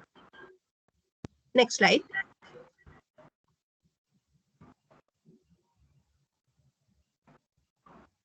So the period of oscillation, by the physics theory, period of oscillation equal to the time between two peaks or troughs of a sine or cosine function. Then what I did was, in my study, when developing the circular model, I found that I proved that if the time series has f peaks, that means when we plot the time series, if there are simple f peaks in n observations, then period of oscillation can be written as total number of periods divided by total number of peaks. That was the period of oscillation. So making that one, I modified the omega or the angular speed as 2 pi over t, that is 2 pi over n upon f. So omega is 2 pi simple f over n. That is a modification I did. Next.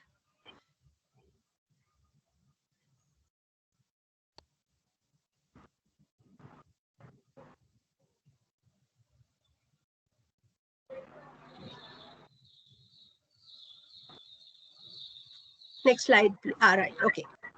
Leave here. So, as I said earlier, the discrete version of the Fourier transformation is this. This Fourier transformation, it has been widely applied in physics. explaining the regular, sometimes irregular waves also in physics. There, in Fourier transformation, the problem is like k is a defined value. Finding AK and BK, that means finding the heights of the waves, amplitudes. Finding heights of the waves is the problem in Fourier application of Fourier transformation. So in physics, it was done by laboratory experiments. Like, let's say they take a sound wave. So then to find the amplitude of the sound wave, they do laboratory experiments. Likewise, in physics and engineering, by the lab experiments, they found AK and VK. But my problem was I am doing share market forecasting. Why I chose to use the Fourier transformation? I found that the share returns in Sri Lankan market follows an irregular wave-like pattern. That's why I started thinking, why not trying with the Fourier transformation? So then it happened. My challenge was how to find AK and BK. In physics and engineering, AK and BK, that the coefficients were found in lab experiments, but there was no way of calculating that one in my application, in my modified model. Next, please.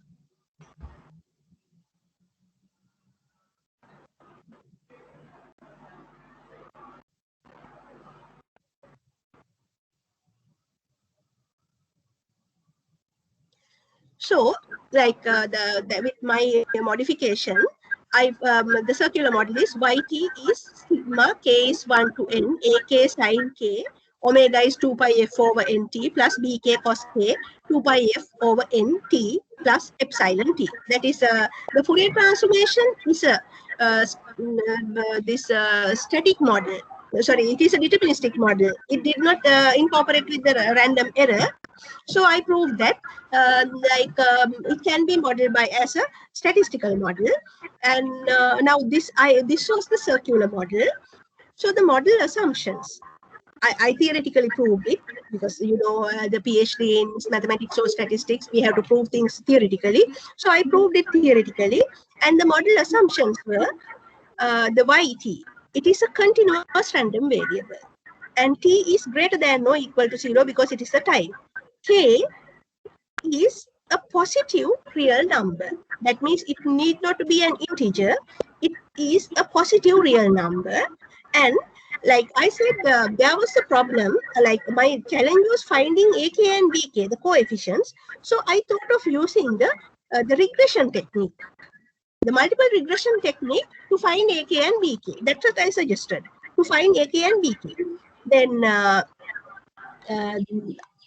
if using multiple regression, now that this is completely like there are no independent variables actually. Like multiple regression, we have dependent variable and independent variables, but in my case there are no such independent variables. I treated these trigonometric series as independent variables, sine k omega t and cos k omega t series. Then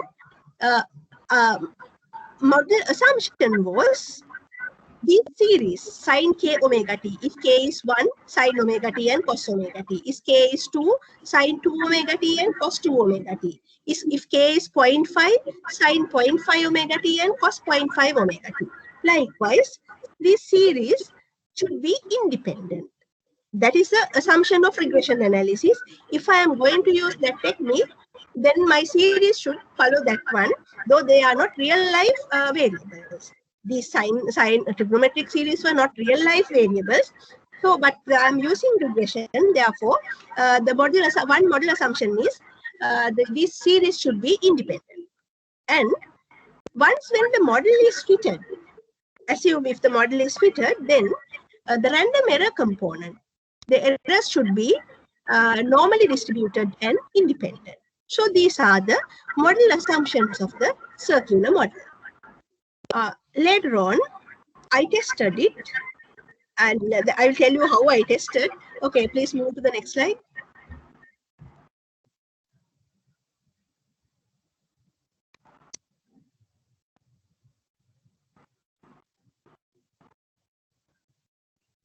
So later on, like once when I tested, I found that the circular model is really applicable it is superior to ARIMA model. Now, up to that point, the ARIMA was the best, but it also not up to a high level of satisfactory.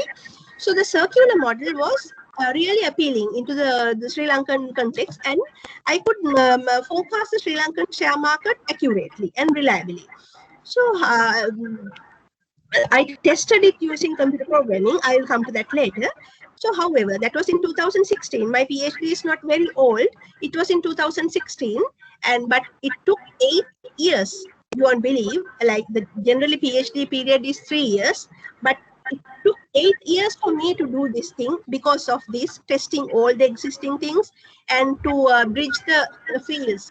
Mathematics, statistics, and management. I did an MBA in between. That means after 3 years, after 2.5 years of my PhD, beginning from PhD, I stopped it halfway due to lack of supervision. And then I did a master's in business administration to fill the gap. And with all these things, then I developed 2 new techniques. With all these things, it took 8 years. However, it is worth. So still, the circular model was enough. Circular model, and I developed circular indicator also. That was sufficient for the task. It was highly successful, but no one could find any mistakes in that one. But you know, we researchers always find faults with ourselves. If you want to become a good researcher, you must find faults with yourself. So I did that. I had a problem with my model. I was thinking whether it is really good for every application, because after the PhD, I wanted to apply it in other areas. And then I found that, okay, I with the circular model, I could capture the seasonal variation, cyclical variation very well. But the Sri Lankan share market returns did not have a trend. If the trend is there, what to do? That was the weakness in the circular model. So in 2018, I improved the model, combining with the differencing technique. I mitigated the limitation of the circular model by using the differencing. You know, the first difference of a series is yt minus 1. The second difference is yt double dash, that is yt dash minus yt minus 1 dash. Likewise, I went up to the deep order differencing and improved the circular model. Next slide, please.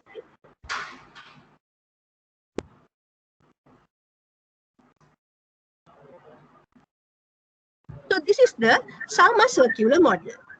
What I did was, like, I combined this trigonometric series and the legs, the leg variables, then the improved circular model or the Sama circular model, that is present. I say, I proved. I proved it theoretically. Yt equal yt minus b. That means yt can be yt equal to yt minus 1. That one variable plus yt minus 2. That 2 variable, and so on. Plus the trigonometric function and the random error component. This was the Sama circular model, which I improved in 2018. So the model assumptions are same as the circular model. Next, please.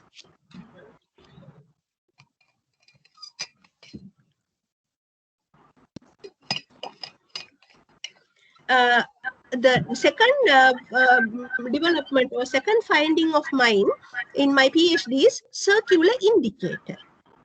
I developed it by using the Newton's law of a particle, Newton's law of a motion of particle in a horizontal circle. Actually, what I did was, like, if the particle is moving in a horizontal circle, like, my concept was this. I thought this way. The particle is moving in a horizontal circle or even a vertical circle due to the centripetal force. Physics we have learned, if there is no centripetal force, the particle will not move in that circular path. It will leave the circle. That's what the Isaac Newton said. For a particle to move in the circular path or for a circular motion in either horizontal circle or vertical circle, there should be a centripetal force. If the centripetal force is not there, the particle will leave the circle. So based on the Newton's law, I started developing an indicator. Later I found that the philosophy of Newton's law of circular motion and the Dhamma wheel are almost same. You might see what this lady is talking about, because the first one's talking about the physics, Newton's law, and now talking about the religion. So I will tell you how it is happened. Now, what is the world's first religion? Hinduism. Actually, the Vedantism. The Vedantism is the first religion in the world. Later, it is converted into Hinduism. Your identity, the Hinduism. So this Dhamma wheel, or the wheel of the Dhamma, it is first introduced by this Hinduism. It describes the life. The human life is described by this one. So then later, another great philosophers of India, they are the Mahavira and Lord Buddha. Use this same wheel to explain their philosophy. Dhamma wheel is used in Hinduism, Buddhism, and Jainism. So in these three, the explanations were slightly different. Still, the basic philosophy was same. But like, I'm a Buddhist, so as a Buddhist, I know how Lord Buddha has explained it. What Lord Buddha has said is, we are in a secular life. We are in a secular life. Like once we get good things in life, once we are healthy, once we are sick, in another time we are rich and poor. Like we get pluses and minuses in our life. That is because of this circular life. Why, according to Lord Buddha, why we are in this secular life? Because of our attraction or desire. Now you see, you are attracted to your family members. If you are, like, say, if you feel like you are going to die today, at once who come to your mind? Your loved ones. Maybe your parents, maybe your partner or children. They come to your mind because of that desire, that attraction. You can't you don't like to die, mainly because of your loved ones, due to attraction. So what Lord Buddha has said is, due to your attraction or desire, you cannot live the circular life. You cannot live this life. You cannot attain the supreme bliss of Nibbana due to your attraction. Then I found, actually, like comparing this Dhamma wheel and the sine function and cosine function with the Newton's law, I found that the philosophy of Dhamma wheel and Newton's law are exactly the same, no difference. So what Newton said, the particle is in this circular motion due to the centripetal force. If not, it is leaving the circle. Simply speaking, say you are driving in a circular path. You are driving in a circular road. If there is no force towards the center, if there is no centripetal force, you will skid. The friction is providing the force. If not that, you can't be on this circular motion. So the same way, like thinking about all these concepts, the Hinduism, Buddhism, and this Jainism philosophy in Dhamma wheel, and Sir Isaac Newton's law, I thought, okay, now I found the Sri Lankan share market follows an irregular wave-like pattern. Means by this Fourier transformation, according to Fourier, that wave-like pattern is related to the circular motion. So now I found that the Sri Lankan share market follows a wave-like pattern. That means they are in a circular motion, repeating. Ups and downs, the like things are repeating. Then there should be a force. Due to some force, these share returns are moving in this circular path. So I developed an indicator to measure the stability of an individual company based on these things. Next slide, please.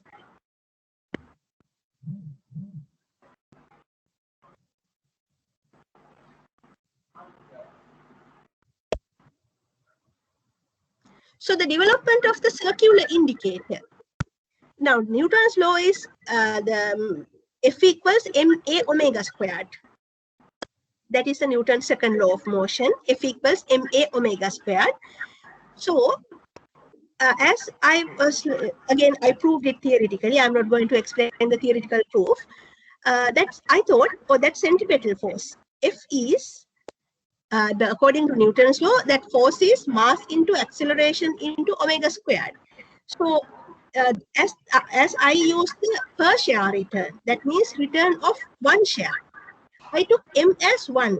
That means mass of a particle is 1. I took the shares as particles, and then the mass of each particle I took as 1. And a omega squared, like modifying this one, I found the circular indicator. I defined circular indicator as r omega squared. That r is, sorry, that F equals ma omega squared, that a is not the acceleration, it is the radius of the circle. Sorry, I made a mistake. F equals ma omega squared, a is the radius of the circle. So then I introduced the indicator, which is named as circular indicator, that is radius into angular speed squared at time t. That means, like, if returns of a certain company moves in a circular path, it has some force keeping it in that circle. That centripetal force, that force keeping that stability in the market, can be calculated by r omega squared. That was my development. So, like, you know, in Sri Lankan share market as well as the other markets, risk is measured by generally either by beta coefficient of capital asset pricing model or standard deviation of the series. Standard deviation of the price or return series. So the problem is the standard deviation. Standard deviation is really work for cross-sectional data, not for time series data. Why is that? With the time, the mean is changing. When mean is a variable, standard deviation also become a variable. So standard deviation does not remain constant. Therefore, we cannot use, like, though still the share markets use standard deviation as the measure of risk. But for time series data, it is not a good measurement of the instability or the volatility.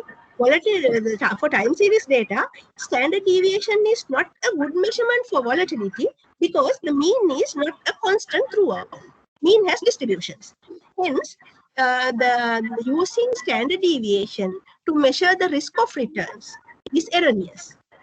Though still the world is using that one, it is an erroneous method. So the beta coefficient was quite better than that, but that's not like this Markowitz did. He introduced the beta coefficient and measured the risk of returns by using beta. So it is better than using standard deviation. There the problem is, if there is no linear relationship between return and risk, that does not work. So this method, my circular indicator, does not relate to any other variable. It is simply a mathematical calculation. So does not depend on any mean or any other parameters. Actually, this one does not depend on any parameter. Therefore, it does not have a distribution. So if for a particular company, let's say we take two companies. So this F for one company is say 5 and the other company is 10. If this centripetal force is high, or if the circular indicator value is high, the stability of that motion is high. That is the idea. That means higher the circular indicator value, higher the stability of that company in the market. That's what I developed to measure the return and risk. Give me a second.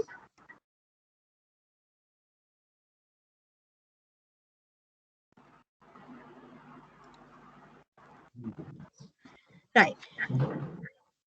Then, okay.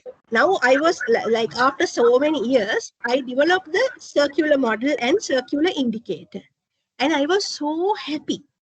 Why? I have developed two techniques, circular model and circular indicator. Now I thought, okay, I will be a Nobel Prize winner and I will be the world popular in for my findings and this and that. I was daydreaming. After so many years, no, after about 6 years work, I managed to do it.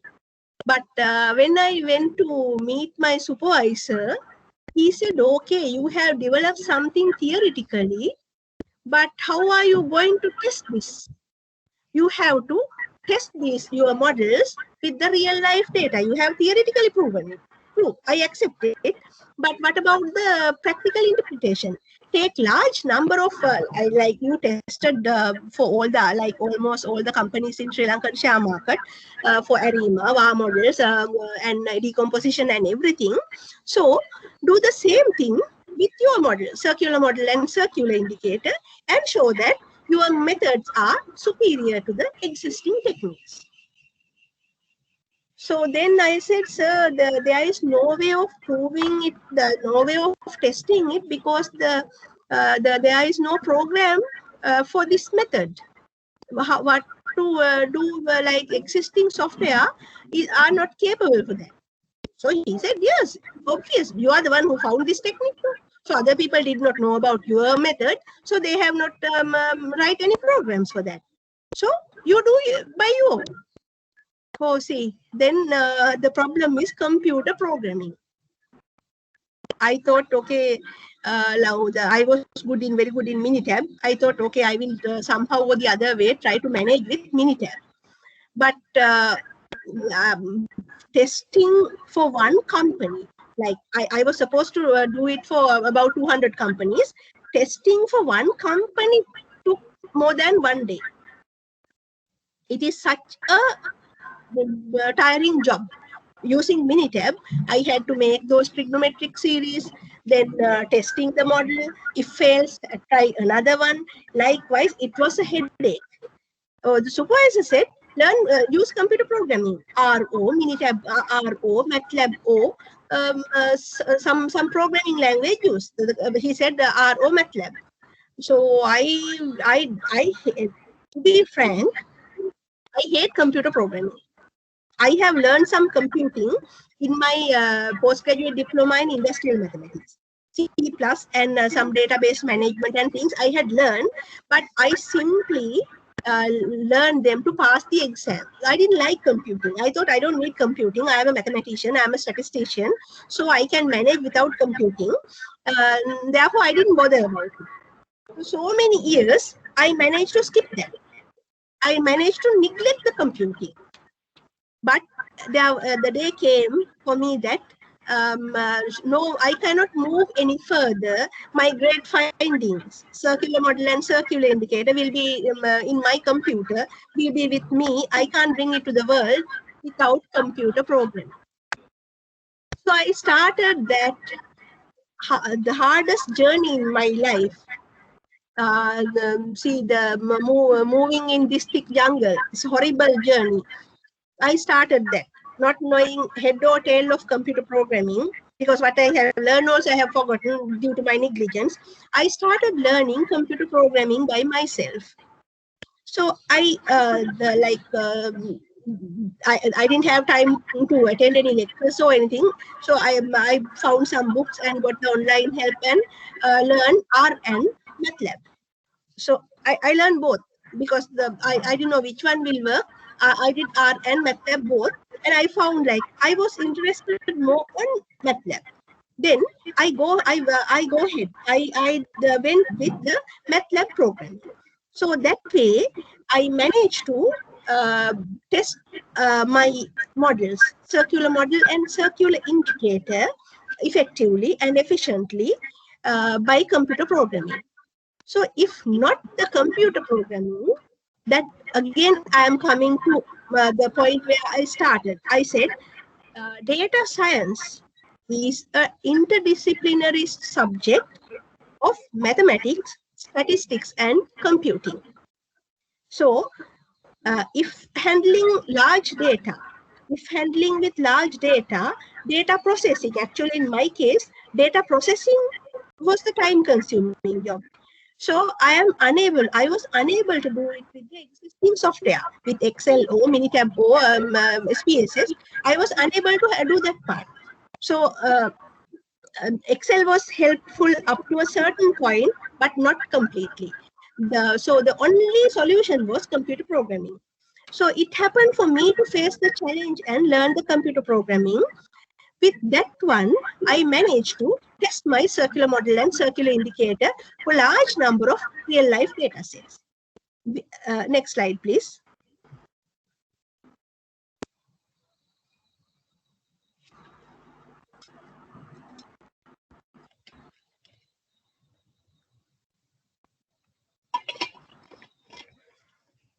So then, with the help of computer programming, I managed to test the applicability of my model in my PhD study, and I found that it is superior to ARIMA.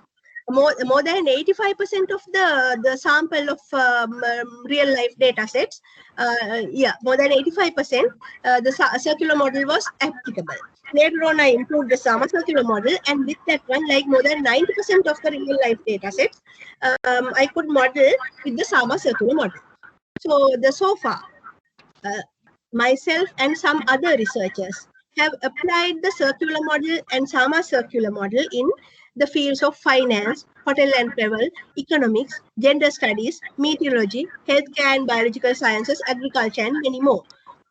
Still, it is a new technique, so more applications are needed. However, this up to this point, like with the real life applications and the theoretical proof, it has we believe that this SAMA circular model is superior to all the existing time series techniques. So the last year, the American Statistical Association, American Statistical Association is the world's largest statistical association, one of the the second oldest and the largest statistical society in the world. So the last year, they published a blog about me. So there they have said that the SAMA circular model is superior to the existing techniques. The ARIMA is a well-known technique. So no doubt it is highly applicable in all the fields in the real life. And the decomposition technique also applicable, but it has some weaknesses. Among them, ARIMA was, among all the time series techniques, ARIMA and SARIMA were the superior. But the American Statistical Association accepted the fact that the SAMA circular model is superior to ARIMA and SARIMA in real life applications. So without computer programming, I had no way of coming to that level. Actually speaking, that my finding, circular model and the circular indicator, it was in 2016, still 17, 18, 19, 20, only 4 years born. Only 4 years have gone, but it opened up a new world to me. I am not I'm with PhD, I only have passed 4 years, but I cannot remember how many conferences, how many places how many audience I address because of this circular model and SAMA circular model. I got invitations from a lot of countries. India is one of the top. So to explain the real life applications of mathematics, statistics, and my new findings. So far in last the 2-3 years, I was invited by the Thailand, Malaysia, Australia, India. India was the first actually. India, Thailand, Malaysia, Australia, Singapore. So several times I have visited. It's this airports closed in last March. So I came from Australia on 9th March to go to another series of conferences in India, the Tamil Nadu. So the Pondicherry University and many other places. Usually, when I'm invited to India, they arrange it in a way that the several conferences they jointly invite me. So then in one round, I cover 5-6 conferences. So everything went like everything was upset due to COVID.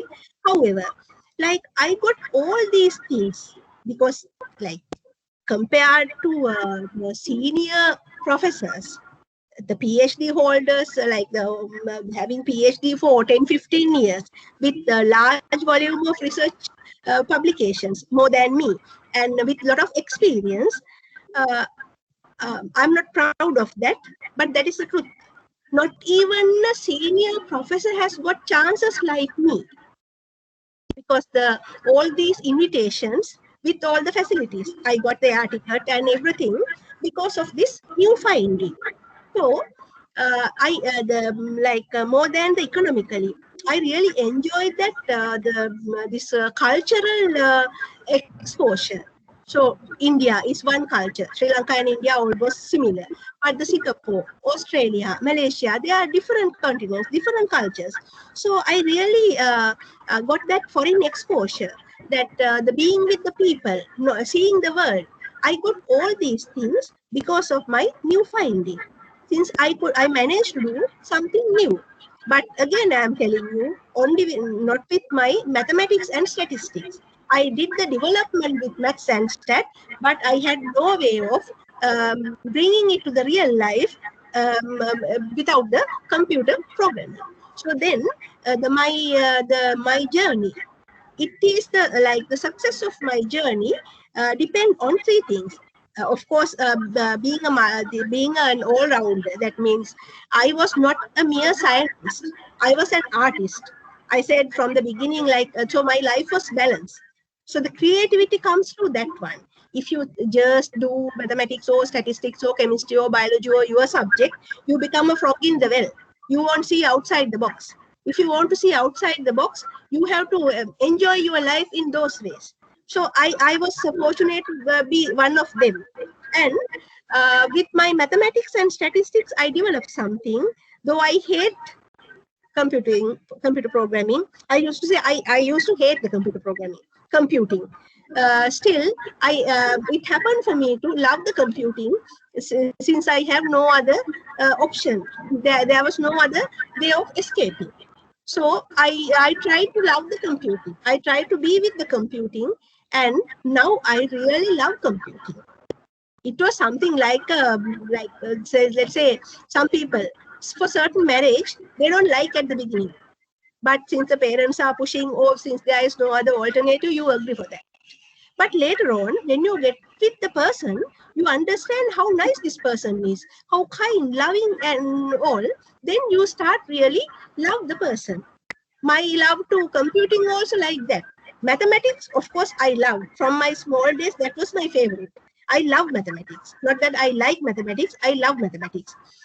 In my life, I thought initially from my small days, I was equally good in maths and the other art subjects like music, dancing, and all, writing and everything.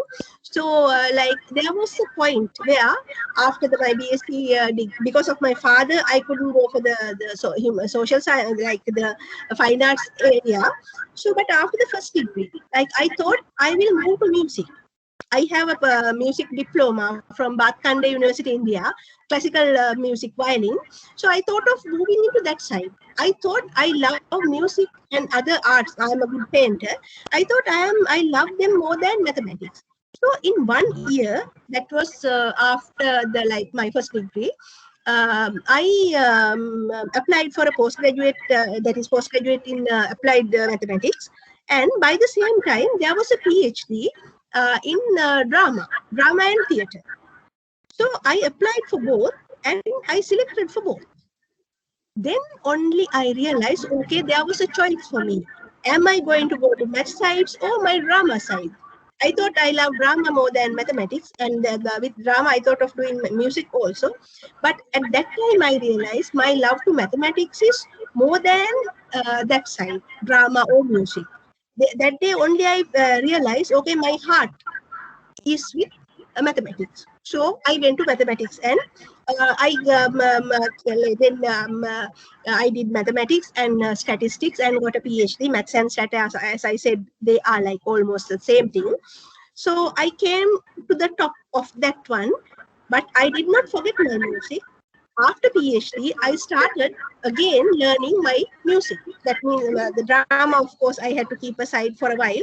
But now, at the moment, I am learning Indian classical music, the violin. So, those are the things I love. What I said is, be a balanced person.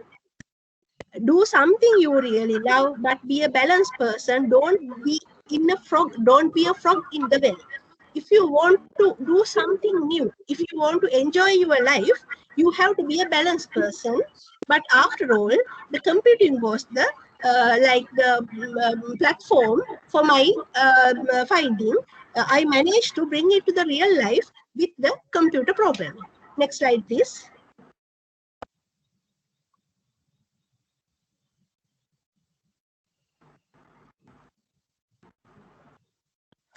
I will show you one application, one real life application for of Sama circular model. I said circular model was the initial thing. If the data series has a trend, I cannot use the circular model. So the modified one or the Sama circular model. This is one example of forecasting female unemployment of Australia. The first thing in this analysis, first thing is identifying the pattern or the pattern recognition. That is what we do in data science also. In data science, with the large volume of data, we find the pattern. Pattern recognition is a must. So when you look at this one, this time series plot, you can see it shows a high fluctuation. It looks like an irregular wave. Also, it has some trends. Certain parts, it shows increasing trend, the non-linear trend, linear trend, and everything is there in this data set. So the irregular wave like pattern with trends. So that's what I observed in this female unemployment of Australia. Next slide, please.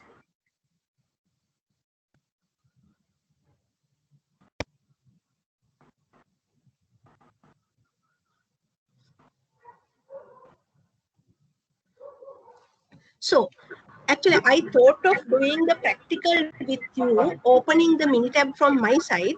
So just for the reference, I put some slides into this one. Luckily, I did that one. I think due to this slide sharing problem, I cannot share the Minitab screen with you. So I will try to manage with this one. Now, hope you see this data set. I got monthly female unemployment rates. These are the monthly female unemployment rate from January 2009 onwards to 2018. So the female unemployment rates. Then go back to the previous slide, please.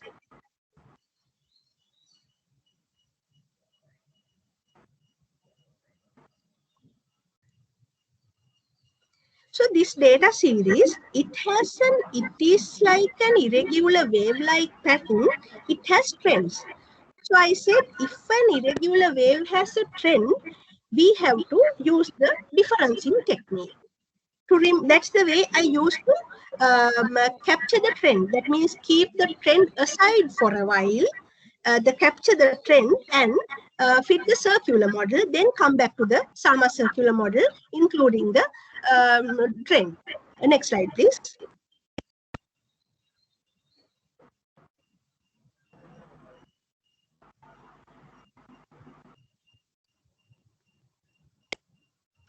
So in this one, this screen you see, in column 5, C5, I have obtained the first difference.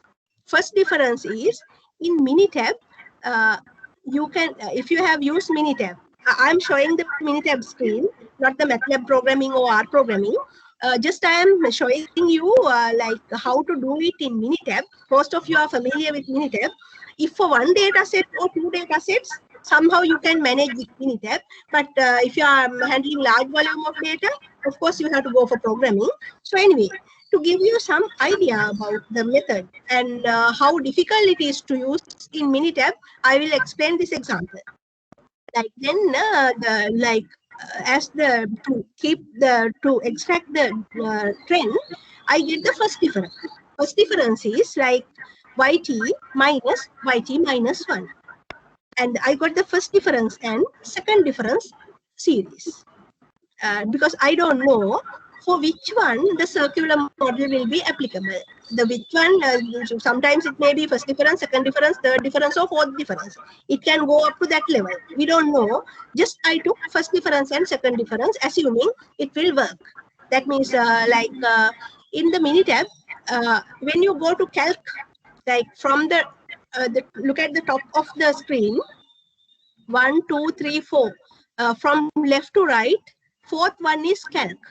To get the difference, go to stat. 1, 2, 3, 1, 2, 3, 4, 5. Stat. Next is stat.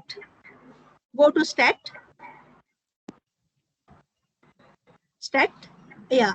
If you click on stat, the down you will see all the statistical techniques. There you go to time series.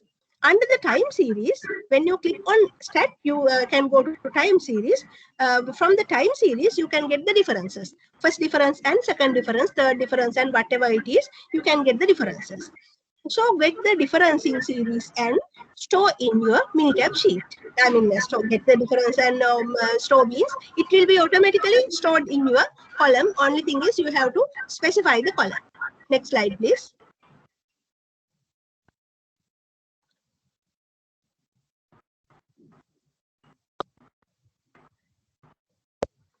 So now I have, yes, see the time series plot of first difference series and second difference series. Now the trend is not there. In the original series had trend components, but now it is like a wave moving in a horizontal band. So both the first difference series and second difference series, they are wave-like patterns without trend. Now, first I have to check with first difference series. If it fails, or to get a better model, I might move to the second difference or third difference or fourth difference. What is first difference? I believe the yt and yt minus 1. When it comes to second difference, present, 1 leg behind, 2 legs behind. When it comes to third difference, 1 leg, 2 leg, 3 leg behind. So it might go up to high level. So anyway, we are starting with the first difference. Next slide, please.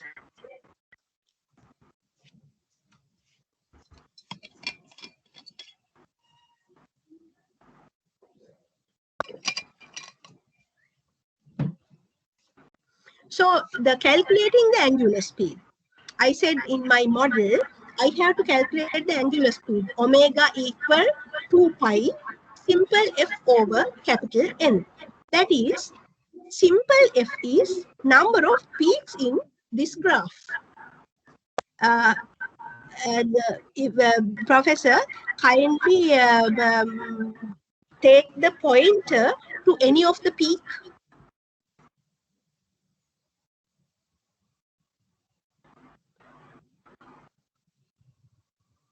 Bring the laser pointer to one of the peaks.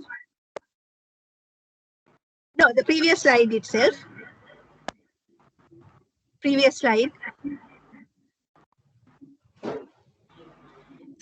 Okay, if it is difficult, I will explain this way. Now that you see, I have to calculate the number of peaks. I'm going to calculate, yes. Now come down and go to the next peak. Next peak. That means 7th data point.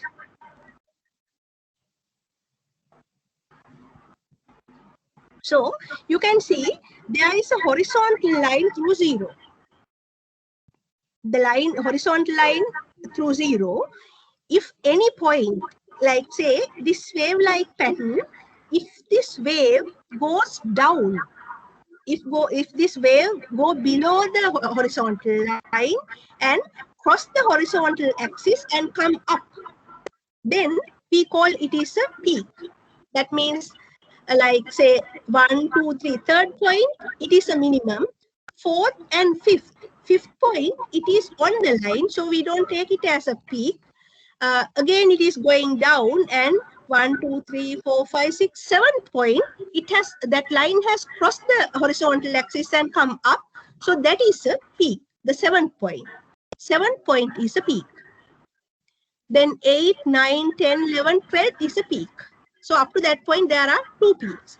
Likewise, if we are doing manually, if without a computer programming, if I am doing it, the few data sets I analyze this way, you have to count the number of peaks, but you can't just take the points above the x-axis. You have to make sure that wave, that line, connecting line has gone down and come up, crossing the horizontal axis. So that way, I assume you count. For one data set, you can do it. No, one data set, you count the number of peaks, and you know how many observations were in your data set. You count the number of peaks, simple F, total number of observations in your data set, you know. Now I am going to calculate the angular speed omega. Next slide, please. Omega is 2 pi f over n. 2 into pi, that is 22/7 into f is, in this one, if you count, you will see there are 22 peaks. 22 peaks in 90, some 90 odd observations, 107 observations or so. Yeah, 107 or 108 observations were there. Then 2 pi into 22/108. That way I got omega. See the column C9, omega, or the angular speed is 1.2799. That is the angular speed of the particle. That means the motion of the particle. So then, to make the trigonometric series, I make the column T. There are 108 observations, so I make the column using the like the making pattern data. I made T from 1 to 108, and then made omega T. Omega T means omega multiplied by T. So 1.2799 multiplied by the column 10, I get omega T. Now, making the trigonometric series, because the sum circular model or circular model, we need sine k omega t and cos k omega t. So sine omega t, when you go to the calculator of the Minitab you have calc, go to calculator.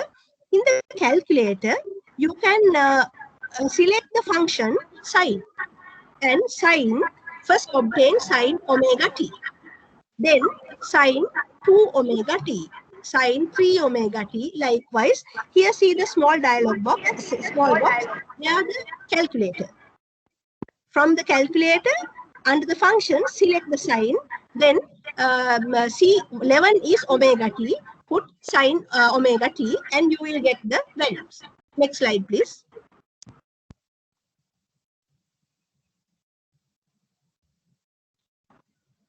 Yeah, that way, like first got sine omega t, then again go to calc, obtain select the sine function, then put sine 2 into omega t inside the bracket.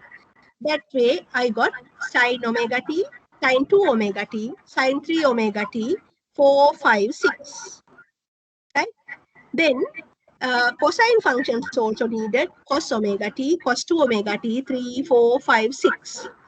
Initially, as a rule of thumb, I normally start with, it's not a strict rule, you can go to any value, but I normally take k equal 1 to 6 for sine and cosine function. Then check the independence of these series. That means sine omega t functions and cos omega t functions. See whether they are independent. They have to be independent. Generally, they are independent. Then I go to regression. Next slide, please.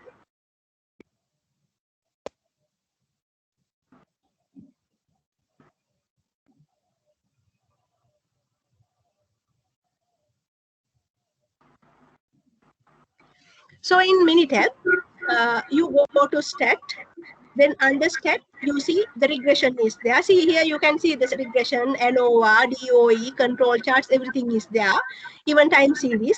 So you from stat, select regression, then under the regression, you go to fit regression model. So when you go to that one, you can select the independent and dependent variables. Now, what is my independent variable? First difference series. Because I am doing all these things with the first difference series, not with the original series. So I am taking my independent variables, dependent variable as the first difference series, xt, and the independent variables are these 12 trigonometric series. Next slide, please.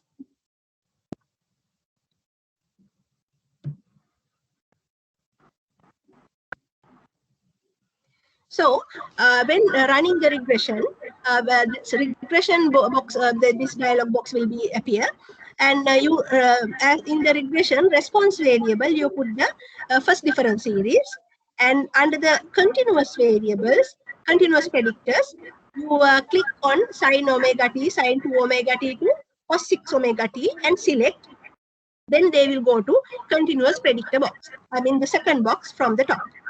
So those variables will be go to that box. Then you can have the storage facilities, error, and then the fits, residuals, graphs. All these things are there. You can click all these things and you can select all these things and click OK.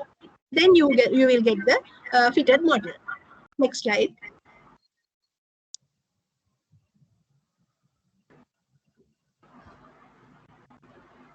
So this is the regression output. Look at the ANOVA table. Now the regression sine omega t, sine 2 omega t up to cos 6 omega t. Look at the p-value column. After this troubles, after all, finding, counting peaks, calculating omega, and finding obtaining a trigonometric series, sine omega t to sine 6 omega t, cos omega t to cos 6 omega t. After all, I ran the regression model, and the p-value of regression is not significant. P is not less than 0.05. That means my regression model is not significant. With this obtained sine omega t to sine 6 omega, the sine omega t to cos 6 omega t, I tried with 12 independent variables to model the this xt, the first difference series, but none of the p-values are less than 0.05. That means my method fails. Then what to do? Now see how long it takes to make these data series and run this one. Then there is no other alternative. Like there are several steps to be taken. You can, now that you did it with the first difference series, so you take the second difference series. Again, calculate omega. How?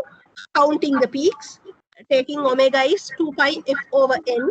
Calculate omega and obtain omega t. Then sine omega t to sine 6 omega t, cos omega t to cos 6 omega t. And after all, again you run this one. So when I did this, like that, with sometimes, if you are lucky, at least one or two series will be, one or two independent variable be significant. But sometimes none of them will be significant. Then what you have to do is, like I said, the sine k omega t and cos k omega t. K is a positive real number. It is not an integer. So you must try with k equal decimals, like k equal 0.5, 1, 1.5, 2, 2.5. You can split.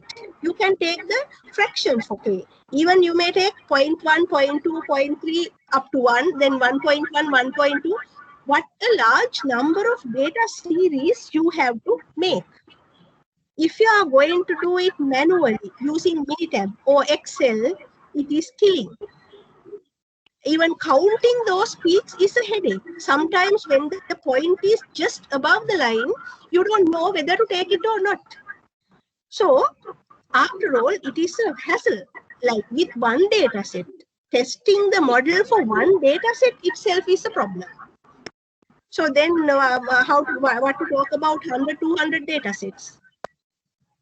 Still, remember, this method is superior to all the existing techniques. So you can't just ignore it as it is superior to all the existing techniques. What is the solution? So simple.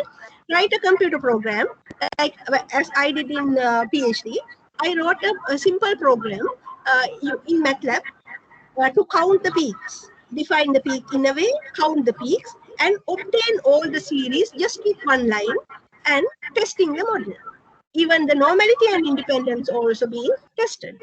So that way, in no time, we can run the large number of models. Even k equal 0.1, 0.2, 0.3, we can obtain all the series and run the model.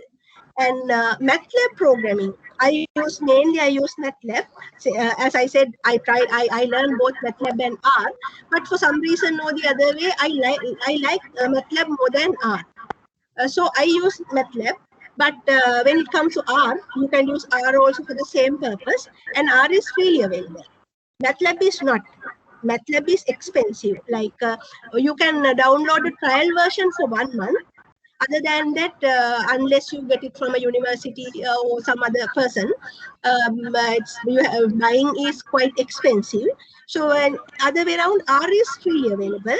So you can write a program in R and do this analysis. It's easy. So now the Python also there. So now in data science, generally data science, the mainly used things are R and Python as they are freely available. But a lot of people use MATLAB also. Still, I prefer MATLAB. I don't know, there is no specific reason, but I like MATLAB. I have found I have the software. So you can use R or Python or MATLAB to write a program and run this model.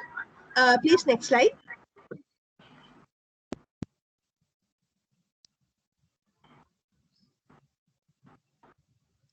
So with my MATLAB program, I found this as the best fitting model for the purpose.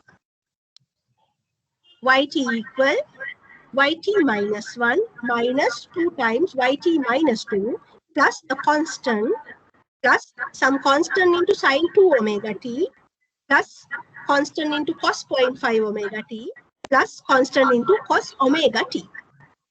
So that means here see, I tested with the decimals also. K equal, I think as I could remember, I take K from 1 to 6, taking each decimal, 0.1, 0.2, 0.3, likewise.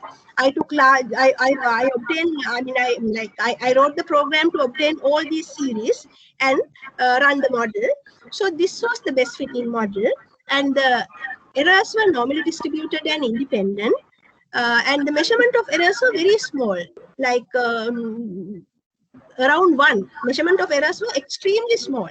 So I selected this as the best fitting model. So you can see this was the best fitting model was related to the second difference series, not with the first difference. If Yt equal Yt minus 1 is there, that is first difference. But here we have the lag, that means the present unemployment. What does this mean? Present unemployment, Yt, depend on 1 lakh unemployment. I use month data, that is previous month unemployment rate, and the 1 month before the previous, that 2 lakh variable, and it follows wave-like patterns. It comprises 3 waves, sine 2 omega t, cos 0.5 omega t, and cos omega t. So it comprises 3 wave-like patterns. So these wave-like patterns, you know, those who have used ARIMA and SARIMA, you know, if the data series has seasonal pattern, you can capture it by ARIMA, but you have to specify the seasonal length. When running the seasonal ARIMA, you have to specify the seasonal length. It's trial and error. it is one disadvantage. It is a trial and error. Even decomposition technique, you have to specify the length.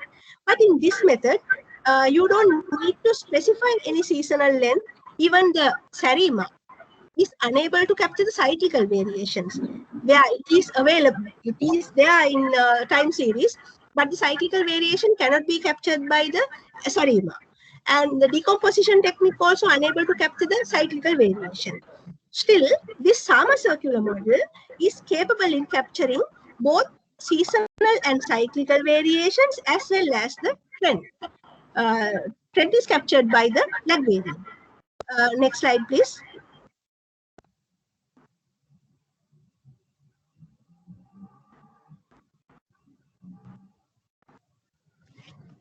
So this model, as I said, it comprises three trigonometric functions. So if you find the period of oscillation is the time taken to complete one cycle. If we find the period of oscillation, like when I did it, I found that period of oscillation of sine 2 omega t function was 6 months. Period of oscillation for cos 0.5 omega t was 19 months, and cos omega t was 10 months.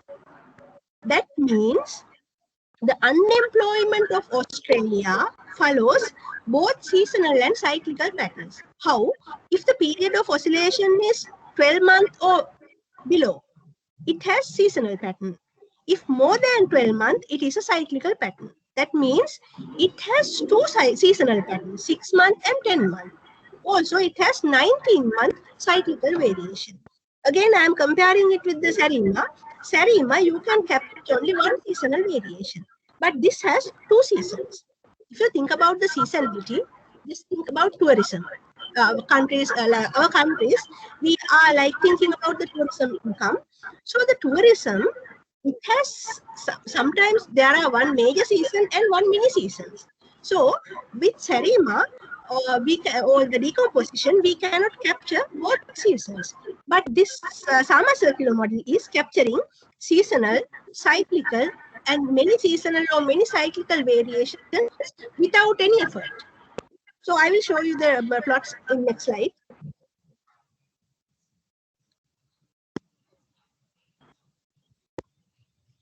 Next slide, please.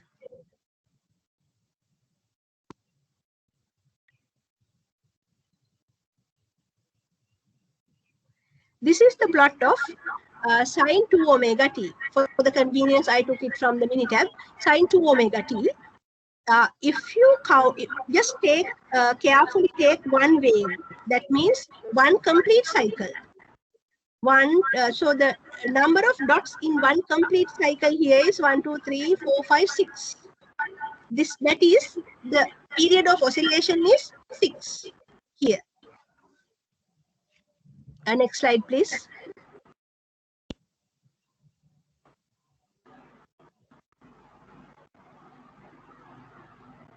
That is the plot of cos 0.5 omega t. Here, if you count 1, 2, 3, 4, 5, 6, 7, 8, 9, 10, 11, 12, 13. Oh, yeah, it is the one with 19 points. One complete wave is 19 points. Next.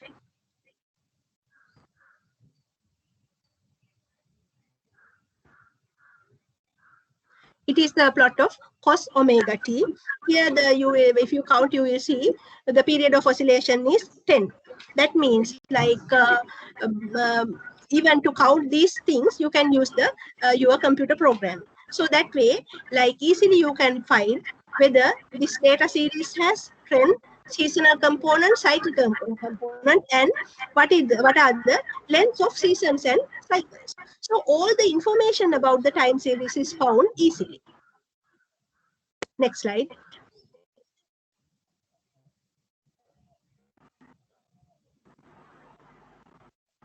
Another example, I'm not going in brief, going into details. This is forecasting consumer price index of India. I just showed the time series plot and best fitting model. So this plot also shows an irregular wave-like pattern, but see, like in the unemployment case, it shows high fluctuations. But here, there is not that, the fluctuation is not that much. As you look at the graph, you see a trend, kind of a linear trend. But when you fit the model, you see it depends on consumer price index. This month index depend on last month index and two trigonometric functions, sine 1.25 omega t and sine 3 omega t, based on three trigonometric functions. So, even if it is not visible that much, like here there were no cyclical patterns, it had only seasonal variation. So, likewise, for initially, I developed the method circular model and improved the circular model and for the Sama circular model to forecast the share market. Still, later I found that it is applicable actually by the theoretical proof, and not only for the share market, for any irregular wave-like pattern, the circular model and Sama circular model are applicable.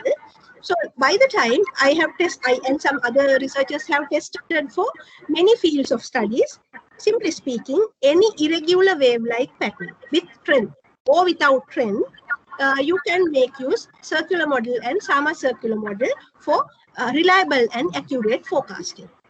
So, again, I am telling you, my success was depend on mathematics, statistics, and computer programming, computing. To handle the large volume of data, the only help was the computer programming. Therefore, if you want to become a good scientist, or if you want to become a data scientist, learn, be master in all these three areas. Most of you are, as I heard, most of you are from mathematics and statistics background. Even if you are not a mathematician or statistician, maybe you are from biology side or economic side or some other area, like learn some mathematics, some statistics, and some computer programming. I am not telling you to do a master degree in maths, master degree in stat, then the master degree in computing and become a data scientist. That is impossible. No one can do like that. Even it happened for me to do a master's in business administration, not that I wanted to do it. So learn some maths, some stat, and some computer programming. That way, because by the definition, the data scientist is someone who is better in statistics than the software engineer, and better in statistics than any software engineer. So you must be good in maths, stat, and computing. Though that definition does not have mathematics, you know, statistics purely depend on mathematics. And even with from my experience, my example, you see, if I was just a statistician, I can't make this miracle. I can't develop these good models with my mathematics knowledge. I combine with the physics and other things. That's how I developed this thing. Next slide. So if you want, I did not put the references of my talk as it is, there are large number of references. Go to this one. This is our company website, Institute of Mathematics and Management website. There, under my profile, you can find the applications, my application. Other researchers also have done, but you can find my applications of circular model and Sama circular model in this one.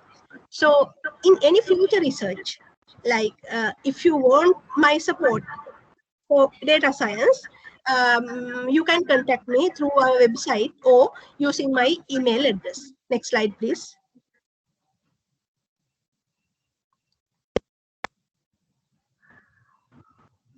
So finally, what I have to say is, practice makes perfect. Within one day or 1 week or 1 year, you cannot become master, you cannot become a world-recognized researcher, world-recognized scientist. Practice.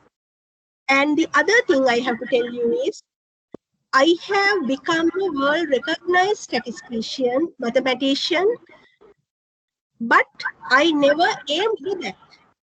Recently, one lady from a Sri Lankan university phoned me and said, Madam, I have done some new development, and explain it So I was patiently listening, and she was explaining. And finally she said, I asked, okay, I understand that you have done something good. What do you expect from me? Then she said, Madam, can't your institute give me a Best Scientist award? I got a shock. Are we going to find the Best Scientist award? I got a Best Scientist award from India, but that is Andhra Pradesh, in one university, one conference in Andhra Pradesh, 2019. So until mine, I was invited as the two conferences were there. One is invited speaker and one is keynote speaker. So the same place. One is biological science and one is mathematical. So I went there as the chief guest and the speaker. I never knew about this the Best Scientist award. When my name was announced, only I got to know that I have this kind of award. It has to be like that. I was so happy for my recognition, for my that was awarded for my circular model and summer circular model, for my contribution to the field of statistics. I bothered about doing something new. So I did not think about this awards or anything.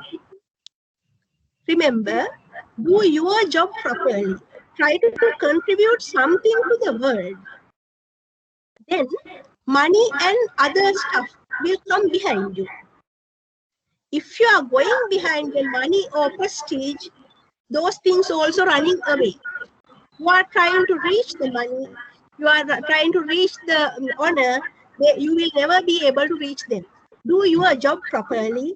Be a genuine researcher. Don't be p-value hackers or data thugs. So don't change the data set to achieve what you want. Don't misuse statistics or computing to achieve something. Genuinely do your job. Then the world is open for you. The sky is unlimited. You can fly. You will get the chances to fly. But practice makes perfect. And the Institute of Mathematics and Management slogan is determined, dedicated, and done. I said my PhD took 8 years. Being patient for 8 years, what happened was, that is a PhD in statistics, but application in stock market. My university, initially they also didn't understand the gravity of this. They accepted me, and after some times they realized that they cannot find a supervisor who is knowledgeable in math, stat, and financial markets. So they asked me after 3 years. They told me to stop the PhD as they cannot find a supervisor. Imagine, after 3 years work, they were suggesting me to go to another university and start another PhD, or change this topic and do another PhD. I said, no, I am not going to. So I like one of my friends, someone who was quite good in mathematics and finance, he's a finance professor. He said, why don't you do an MBA and bridge and fill the gap? Doing a master's in business administration as a maths and stat person, management is like a Greek for me. But no alternative. I can't turn back. So I started doing the PhD and started master's in business administration in some other university. Likewise, it took 8 years. So that time I was really unhappy, frustrated. So I got all the sicknesses, constipation, high blood sugar, and this and that. Still, I managed to do something to the world. That pleasure is there. More than any award or more than any other material gain, that happiness is important for me. So we couldn't start as we planned due to technical problems. Even I was thinking to do some the MATLAB practicals with you, to introduce you MATLAB programming. But now that 1:12, I know you all are hungry. So I'm not going to continue this one. And anyway, I can't do the screen sharing also. We'll see you in some other time with the programming and some other thing. Okay, then, Professor Gandhia, thank you very much for inviting me. And the listeners, thank you very much for listening to me. And thank you for everyone.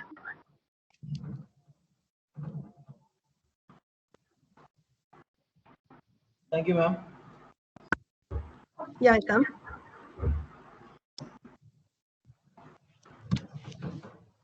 Now, if you have any doubts, you can clarify with madam.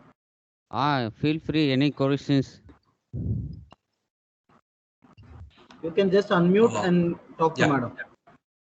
Good afternoon, ma'am.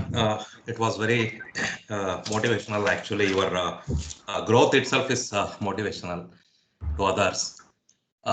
My question is, in the stock markets, most of the time people lose money. Hello. Hello, madam. Am I audible? Yes, sir. Audible, sir. Yeah. My question is, most of the time people lose money when stock trading stops actually. So I don't know whether it's a part of your research or not. I am just curious Yeah. to know whether there is a model to predict any company is going to stop trading in 1 or 2 years or something like that. With this model, let's say if you are applying this for the share market forecasting, you can, like individual companies, you can see let's say 5 months time, what will be the return? In 6 months time, what will be the return? By looking at the return and using the circular indicator, you can see the risk. So by looking at them, the investor can decide whether to invest in this company or not. Even the trend is there. With the trend, you can see how this company is going on. What is the direction of the motion of this company's share trading? So we don't know for sure whether they will stop trading, they will stop selling their shares in the market. That is the management decision. But we can see what is really going to happen in the market. Okay. Yeah. Got it, madam. Thank you.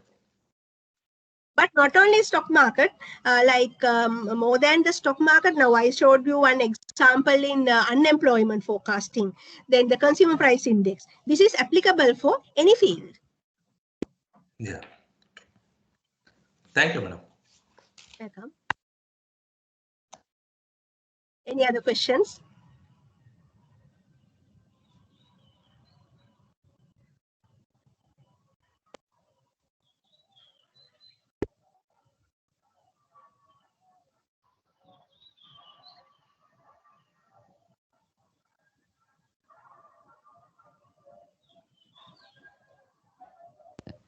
Resource person madam is waiting. Any regarding to for your queries? If anybody has any doubts, like if they want to clarify later, I don't mind you sharing this slide set with them.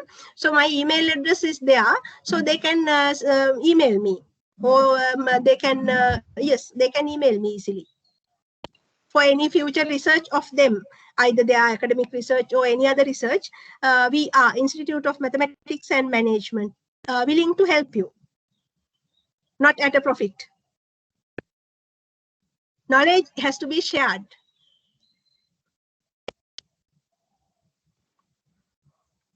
Ma'am,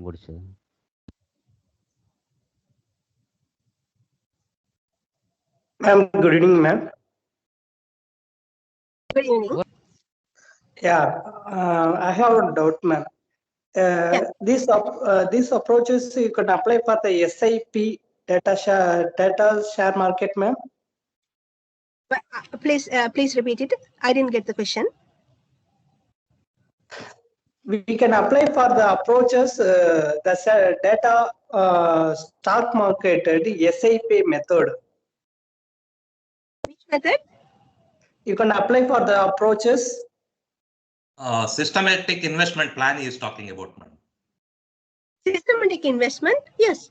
Like what has to be, the only requirement for this thing is the data set should follow irregular wave-like pattern. For any data set, in any field, any data set, if your data set is with a trend or without trend, if it has a wave-like pattern, what do we mean by the wave-like pattern? Fluctuation or the volatility, then you can use these models. Yeah, thank you, ma'am. Thank you so much.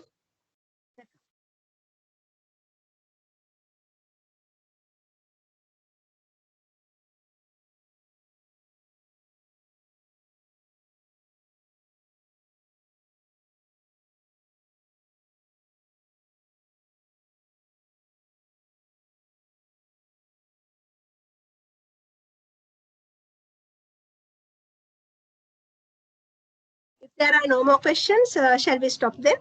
No more questions. Otherwise, I wind it the formal vote of thanks that time. Dear participant, any more questions?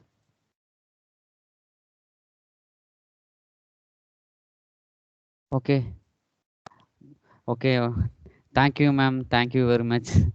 A long time we see for associate with in You're this warmly program, welcome. ma'am. Yes, ma'am. So, ma'am is the given the focus of area around touching all area, mathematics, statistics, computer science, and also the financial management issues. They're based on the real-time application and associated with the for the right now is budding young scholars and the UG PG students is the very useful in this session. So once again, thanks you, ma'am, given the today lectures is very wonderful, and also once again thanks to accept my invitations. The based on I given the send the invitation for a WhatsApp immediately accepting, ma'am. So I am happy to the at the moment. So also very engaged of today's sessions, ma'am. Thank you very much, ma'am. Thank you so much for inviting me. Ayubowan, may you have a long life. Yes, ma'am. Yes, ma'am. Definitely, ma'am. In my language, Ayubowan means may you have a long life. Okay, thank you, ma'am. Okay, ma'am. Thank you very much, ma'am. On behalf of Jamal Muhammad College, I thank everyone, and also I thank Madam for giving this lecture. Thank you, ma'am. Yes, Request dear to please participants. share the slides of ma'am and the email ID as well.